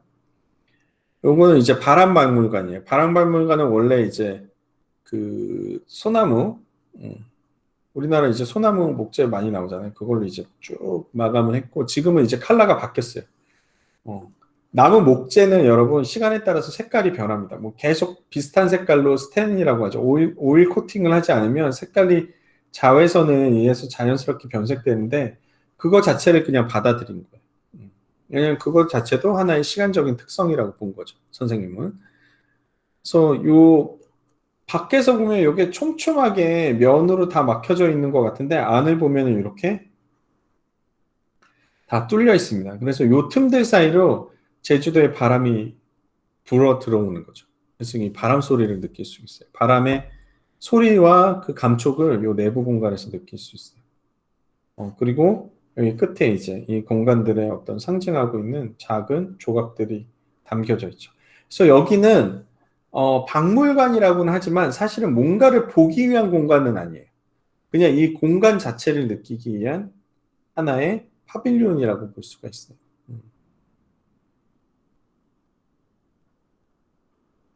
자, 요것도 보세요. 요거는 이제 돌의 박물관인데, 되게 특이하게 금속으로 마감돼 있죠. 돌로 마감돼 있는 게 아니라. 그래서 이 주인공인 돌을 부각을 하기 위해서 요 건물의 외관을 금속으로 마감을 했다고 해요. 그래서 이거는 콜텐이라고 여러분 그 구리의 일종인 재료인데요. 이게 시간에 따라서 부식이 돼요. 그러면서 이제 칼라가 처음에 갈색이었다가 부식되면서 처음에는 이제 황동색이겠죠. 그러다가 부식이 되면서 갈색으로 녹이 슬다가 나중에는 이게 어, 초록색이 됩니다. 청록색이 돼요. 그러면서 이게 이 색깔 자체가 시간의 경과들을 자연스럽게 표현할 수 있는 재료거든요. 그래서 굉장히 많이 쓰이는 재료 중에 하나였어요. 내부 공간을 보면 내부도 안에 이제 금속으로 마감을 해서 이런 모습이 보이고 아까 이렇게 튀어나와 있는 부분들이 이렇게 절개되어 있는 뚫린 천장이죠. 그래서 요 사이로 이제 빛이 들어오면서 내부 공간을 채우게 됩니다. 이게 이제 돌의 박물관이고요. 그 다음에 또 소개시켜주고 싶은 게 요 방주교회. 요것도 여러분 그 비오토피아에서 얼마 멀지 않은 거리에 있어요. 이거는 이제 그 이타미선 그 유동영 선생님이 노아의 방주를 떠올리면서 만들었다고 해요. 그래서 큰 배 모양으로 만들었다고 하는데 이 자연적인 재료인 이제 목재들로 건물의 구조와 내부 마감, 그다음에 외부 마감을 하고 있습니다. 실제로는 이렇게 뭐 기다랗게 생겨서 뭐가 그렇게 좋나라고 생각할 수도 있는데 실제로 가보면 이 스케일이나 이 주변에서 비치는 어떤 이 물의 풍경들로 인해서 만들어지는 그 반사된 어떤 풍경들이 제주도의 이런 어떤 숲과 하늘과 이런 자연적인 요소들과 어울려서 정말 멋진 건축적 풍경을 만들어내고 있어요. 평면은 여러분 간단해요. 여기 지금 이렇게 물로 차여져 있는 영역이고 기다란 건물의 반토막 그 반이 예배당으로 쓰이는 부분이고요. 반은 이제 여러 강연장이나 뭐 이런 교회 시설로 쓰이는 곳입니다. 그리고 여기 중앙의 계단을 통해서 지하로 내려가게 돼 있어요. 그래서 인면으로 봤을 때는 이런 큰 배 모양으로 이루어진 건물로 보이죠. 중앙에 이제 천창에서 이제 빛이 들어오는 천창을 만들었고요. 그래서 그 유동영 선생님의 작품에서 중요한 거는 또 빛이라는 요소를 빼놓을 수가 없겠죠. 이런 천창이나 아니면 측창들을 통해서 빛을 받아들이는데 그 빛이라는 게 굉장히 날카롭고 뭔가 이렇게 뭔가를 자르는 것 같은 날카로운 그림자를 만들어내는 게 아니라 그 건축적인 공간을 환하게 뭔가 그 명암의 농담을 만들어낸다고 해야 될까요? 한국화에서의 어떤 그 먹으로 된 강도를 농담이라고 하잖아요. 그런 식으로 공간들을 채우고 있어서 이건 또 안도다다오의 건축과는 굉장히 또 다른 측면들을 보여주고 있죠. 그래서 단면은 아까 얘기했듯이 지하에 이제 대공간이 있고요. 지상에 예배당이 이렇게 만들어져 있습니다. 그래서 배의 어떤 형상, 배의 앞부분의 형상들, 뒷부분의 형상을 본따서 만든 형태고요. 이렇게 그 유동영 선생님의 건물을 보면 어떠한 형태적인 모티브가 있어요. 그 형태적인 모티브는 근데 그 형태를 그대로 따라했다기보다는 그 형태를 떠올릴 만한 어떤 원형적인 좀 굉장히 추상화된 간략한 형태들로 건축 공간의 꼴을 규정을 하고 있죠. 그래서 이런 부분들을 보면 여기 이제 외벽이거든요. 그래서 이렇게 그 아까 그 평면도상에 요 돌들을 따라 들어오게 되면 요 가벽이 있는데요. 요 벽을 지금 이렇게 만들고 있습니다. 그래서 철골 구조의 나무로 만들어진 마감들을 하고 있고 내부는 이제 목 구조가 안에 더 보강이 돼 있는 형태를 띠고 있죠.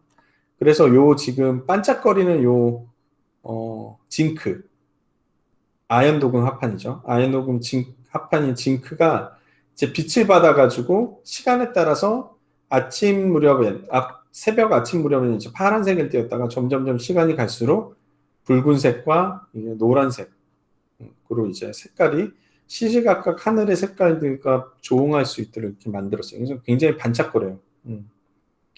특히 이 건물은 여러분 낮에 가는 것보다는 해가 질 무렵에 갈 때 요 그 노을빛의 요 지붕들이 반짝거리면서 굉장히 아름다운 풍경들을 만들어냅니다. 마치 바다에서 여러분 해가 질 때 바다 표면이 그 노을을 반사하면서 반짝반짝거리는 그런 풍경처럼 이 배 형상을 띈 요 방주교의 지붕이 그런 빛의 효과를 만들어내고 있어요. 굉장히 아름다운 건물이고요. 마지막으로 이제 소개해 줄 작품은 온양에 있는 구정 아트센터입니다. 이타미준 선생님의 초기 작품이에요. 1982년에 계획돼서 2, 3년간의 공사 기간을 거쳐서 완성됐고요. 80년대에 만들어진 건물이죠. 그래서 요 건물은 요 온양 아트센터라고 그 김석철 선생님이 먼저 지은 건물이 하나 있어요. 1980년대 초에 지은 건물이 있습니다. 그 건물의 마감재가 벽돌로 만들어져 있어요. 그래서 그런 어떤 연속성을 따라가면서 이 건물이 선생님 기억하기에 유동영 선생님의 한국에서의 첫 작품이에요. 그러다 보니까 이 전통적인 건축이라는 거에 대한 강한 어떤 신념이 있었어요. 그래서 저층 부분은 우리의 전통적인 기와 지붕으로 쭉 만들고 요 위에 있는 부분을 거북선 모양을 형상화했다고 해요. 이게 거북선을 닮았나요? 근데 어쨌든 배 모양을 좀 형상화해서 만들었다라고 얘기하고 있습니다. 그래서 그 어떤 민가 건축에서 이제 흑벽돌, 그러니까 흙으로 벽을 만들었잖아요. 그런 것들을 떠올릴 수 있게끔 이 벽돌의 색깔이나 이런 것들을 맞췄다고도 얘기를 하고요. 그런 어떤 풍토성을 한국적인 아름다움이라고 본 거죠. 유동영 선생님은.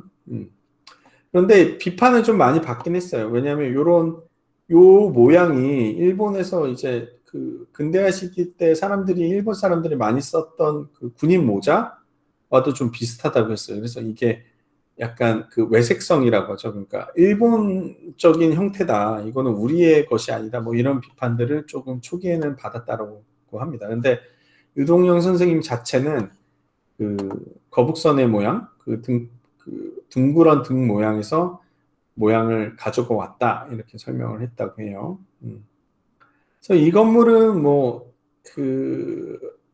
유동영 선생님의 어떻게 보면 한국에서의 초기 작품이라고 할 수 있기 때문에 앞서 소개한 그 포도호텔이나 수풍석 박물관이나 뭐 방주교회와 같은 그런 건축적인 어휘는 조금 찾아보기는 힘들어요.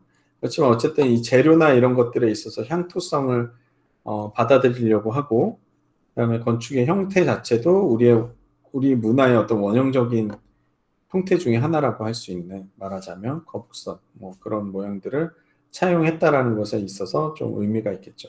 이 당시에 우리나라 사람들, 우리 1980년대 건물들은 이런 형태가 아니었어요. 우리 한국 건축가들이 짓는 건물들은 유럽식의 어떤 그 모더니즘 건축을 따라하거나 뭐 그런 형태였거든요. 그래서 이 어떤 지역성에 대한 큰 관심들이 없었어요. 그 당시에. 그렇지만 어쨌든 그 유동영 선생님 같은 경우에는 어떤 고국인 우리나라에 대한 어떤 그 정서적인 강한 유대감이 있었기 때문에 이런 건축들을 하게 된 거죠. 내부로 보면 이제 그 목 구조에 그 트러스형 구조가 분명하게 드러나고요. 단면도로 봤을 때 이렇게 되죠. 그래서 앞에 진입하는 그 회랑에 해당하는 공간들은 아까 얘기한 그 기와 지붕으로 이렇게 만들었고요. 내부는 이런 선형들을 만들기 위해서 목재 트러스로서 내부의 복층 높이의 공간을 구성을 하고 있습니다. 그래서 이런 형태로 이제 만들어졌고요. 내부 공간을 보면 이런 지금 요 코어에 해당하는 원형 계단에 해당하는 부분들이, 원형 통로들이 두 개가 이렇게 나란히 있어서 좌우에 공간을 분할하고 있죠. 요 원통형 공간들이. 그래서 요 원통이라는 형태가 사실은 건물의 전체적인 형상, 타원형의 형상과도 맞물려 있고, 그렇죠? 이 지붕의 평면형 형태가 타원이잖아요. 그죠? 그 형태들을 그대로 내부 공간까지 끌어왔죠. 이런 원형의 구성 형태들로서. 그죠? 그래서 이런 내부적으로는 조금 부드럽고 편안한 공간들을 만들려고 했다는 것이 느껴져요. 그게 이제 나중에 확장된 형태가 포도호텔과 뭐 이런 데서 이제 반복되게 되는 거죠. 유동열 선생님의 이제 건축 드로잉이 되겠고요. 이게 초기 스케치입니다. 그래서 뭐 간단하죠. 이런 큰 공간 안에서 이제 두 개의 원통형 공간들을 만들어서 이 지붕 위에 만들어진 타원형의 어떤 배를 형상화한, 그렇죠? 모자라고도 오해했을 만해요. 배 형태를 형상화한 평면과 이제 둥글게 느껴진 지붕을 통해서 뭐 그런 원형적인 형태를 재해석했고, 평면은 이제 즉 사각형이 되겠죠. 그래서 이제 기둥들이 이렇게 바뀌어서 한옥 기와 지붕으로 된 이런 회랑 공간들이 형성이 되게 돼 있습니다. 그래서 어쨌든 자기 건축 안에서 지역적인 특색, 우리나라의 어떤 전통적인 공간의 공간감, 그다음에 토속적인 재료들을 사용을 해서 그걸 완성하려고 했다는 점에서 굉장히 의미 있는 시도들을 이른 시기에 이미 했다라는 거죠. 이게 이제 온양민속박물관, 예. 먼저 이제 그 유동영 선생님의 건물 이전에 지어졌던 민속박물관의 모습입니다. 자, 이것으로 이제 오늘 여러분들한테 소개해 줄 건축가 두 분, 그 다음에 그분의 한국에서의 주요 작품들을 살펴봤는데요. 어쨌든 이 건물들 다 여러분들이 직접 가볼 수 있습니다. 가볼 수 있어서 여러분들이 주말이라든지 특히나 이제 겨울방학 기간 동안 한 번씩 가보고 자신들만의 어떤 감상들이나 이런 것들을 남기고 스케치나 이런 것들을 통해서 꼼꼼히 공간들을 좀 살펴봤으면 좋겠어요. 그냥 핸드폰으로 찍고 뭐 인스타나 이런 데 올릴 그런 정도로 바라보면 안 돼요, 여러분. 여러분들은 건축가들이 있기 때문에 항상 이런 주요한 건축물을 가기 전에 평면도라든지 단면도를 살펴보고 미리 살펴보고 아, 이거는 어떤 형태로 만들어졌구나 보고 직접 가서는 공간도 보지만 실제로 어떤 재료로 어떻게 마무리가 됐는지도 꼼꼼히 살펴봐야 돼요. 이게 여러분들이 이것으로 우리가 어부를 삼아서 살아가는 사람들이기 때문에 그냥 관광객 모드로 가서 그냥 훑어보고 나온다는 생각으로 가면 안 됩니다. 알겠죠? 여러분 잘 봤나요? 설명 다 듣고 있었어요?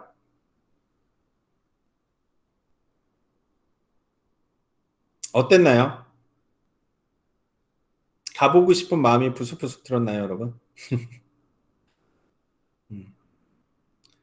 혹시 여러분 오늘 뭐 선생님이 조금 다소 장황하게 설명을 했는데 나머지 4개의 건물들도 비슷하게 설명할 거예요. 어쨌든 오늘 본 내용들이나 아니면 이 두 분에 대해서 궁금하다고 생각되는 사람들은 선생님한테 뭐 질문이나 이런 것들 언제든지 하고요. 이 두 분은 뭐 그 아까도 얘기했지만 이타미준의 바다라는 아주 좋은 다큐멘터리가 있고 안도다다오 같은 경우에는 다큐멘터리가 한 2-3개가 있어요. 그래서 최근에 나온 다큐멘터리가 작년에 나는 나 안도다다인가 뭐 그런 작품이 있습니다. 그것도 여러분이 한번 챙겨서 보면 선생님이 설명한 내용들과 그다음에 실제로 이제 동영상으로 찍은 건물들의 모습이 또 시간성을 반영하고 있어서 여러분이 공간을 상상하거나 아니면 공부하는 데 좀 더 도움이 될 것 같아요. 자, 그러면 오늘 첫 번째 전공 역량 강화 특강 우리 한국에 지어진 주요한 건물들을 세계 유명한 디자이너, 건축가들이 설계한 우리나라에 지어진 건물들을 살펴보는 첫 번째 시간을 가졌습니다. 다음 시간에는 여러분 그 렌코라스와 알바로 시자라는 또 유럽 건축가들이 우리나라에 남긴 건물들을 살펴볼 거예요. 대표적인 건물로는 알바로 시자 같은 경우에는 미메시스. 여러분 열린 책들이라고 출판사 아나요? 열린 책들 그 대표님이 건축에 대해서 굉장히 관심이 많아요. 그래서 그 파주 출판단지에 열린 책들이 만든 미술관이 있는데요. 그게 이제 미메시스 미술관이에요. 그 알바로 시자가 설계했고요. 그 건물을 다음 시간에 살펴볼 거고, 두 번째는 렌코라스라는 네덜란드 출신의 또한 엄청나게 유명하고 세계적인 건축가가 있습니다. 그분이 설계한 삼성에서 운영하죠. 리움 미술관이라고 있어요. 예전 그 얼마 전에 이제 작고하신 이건희 삼성전자 회장의 부인이죠. 홍라희 관장님이 운영하고 있는 리움 미술관인데요. 우리나라 그 대표적인 사설 미술관이고요. 그 리움 미술관이 가지고 있는 그 미술품의 양이나 질이 다른 우리 국립미술관을 거의 압도하는 실정이에요, 사실. 삼성이니까요. 그죠? 그래서 컬렉션도 너무 좋고요. 거기서 이제 삼성에서 1990년대 말, 2000년대 초반에 세계적인 건축가 몇 명이죠? 장 누벨, 렌코라스, 마리오 보타. 한 명이 더 있었네. 세 명인가? 이 세 명의 건축가한테 그 미술관 단지를 설계를 의뢰합니다. 그 중에 이제 현대미술관으로서 완성된 것이 이제 렌코라스의 건물이에요. 리움미술관. 그거를 다음 시간에 살펴보도록 하겠습니다. 여러분 뭐 짧고도 긴 시간 동안 강의 잘 들어줘서 고맙고, 여러분 끝내기 전에 지금 스스로 채팅창에 이름들을 써 넣으세요. 출석을 대신할 수 있도록. 지금부터 타이핑하세요. 채팅창에.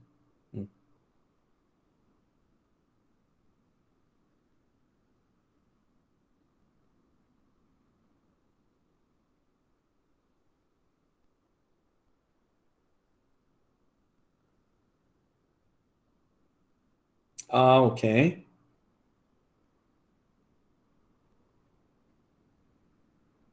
그럼 다 된 건가요?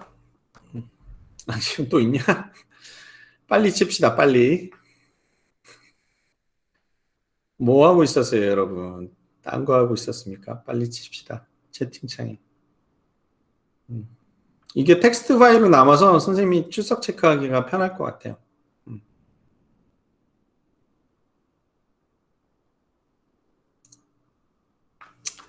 자, 다 된 것 같네요. 대충. 그죠?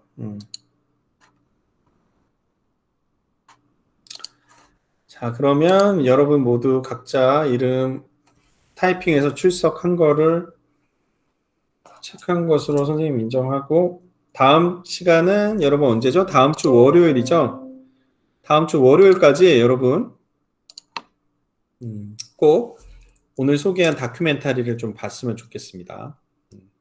그리고 이게 이제 비교과 과정이긴 한데요, 여러분. 그 스텔라 점수가 부여되거든요. 부여되니까, 근데 스텔라 점수 그냥 강의만 다 맞다고 줄 수는 없잖아요. 그래서 여러분들의 작은 노력이 필요해요. 작은 노력은 무엇이냐? 선생님이 수업 시간에 얘기한 다큐멘터리 하나를 그냥 감상한 다음에 짧게 A4 한 장 정도로 짧게 감상평을 써주면, 여러분 그 감상편을 제출한 사람들한테만 스텔라 점수라고 알죠? 학점으로 인정될 수 있는 그 여러분 비교과 과목을 했을 때 부여되는 점수 있잖아요. 그거를 부여하도록 하겠습니다. 출석과 더불어서. 알겠죠, 여러분?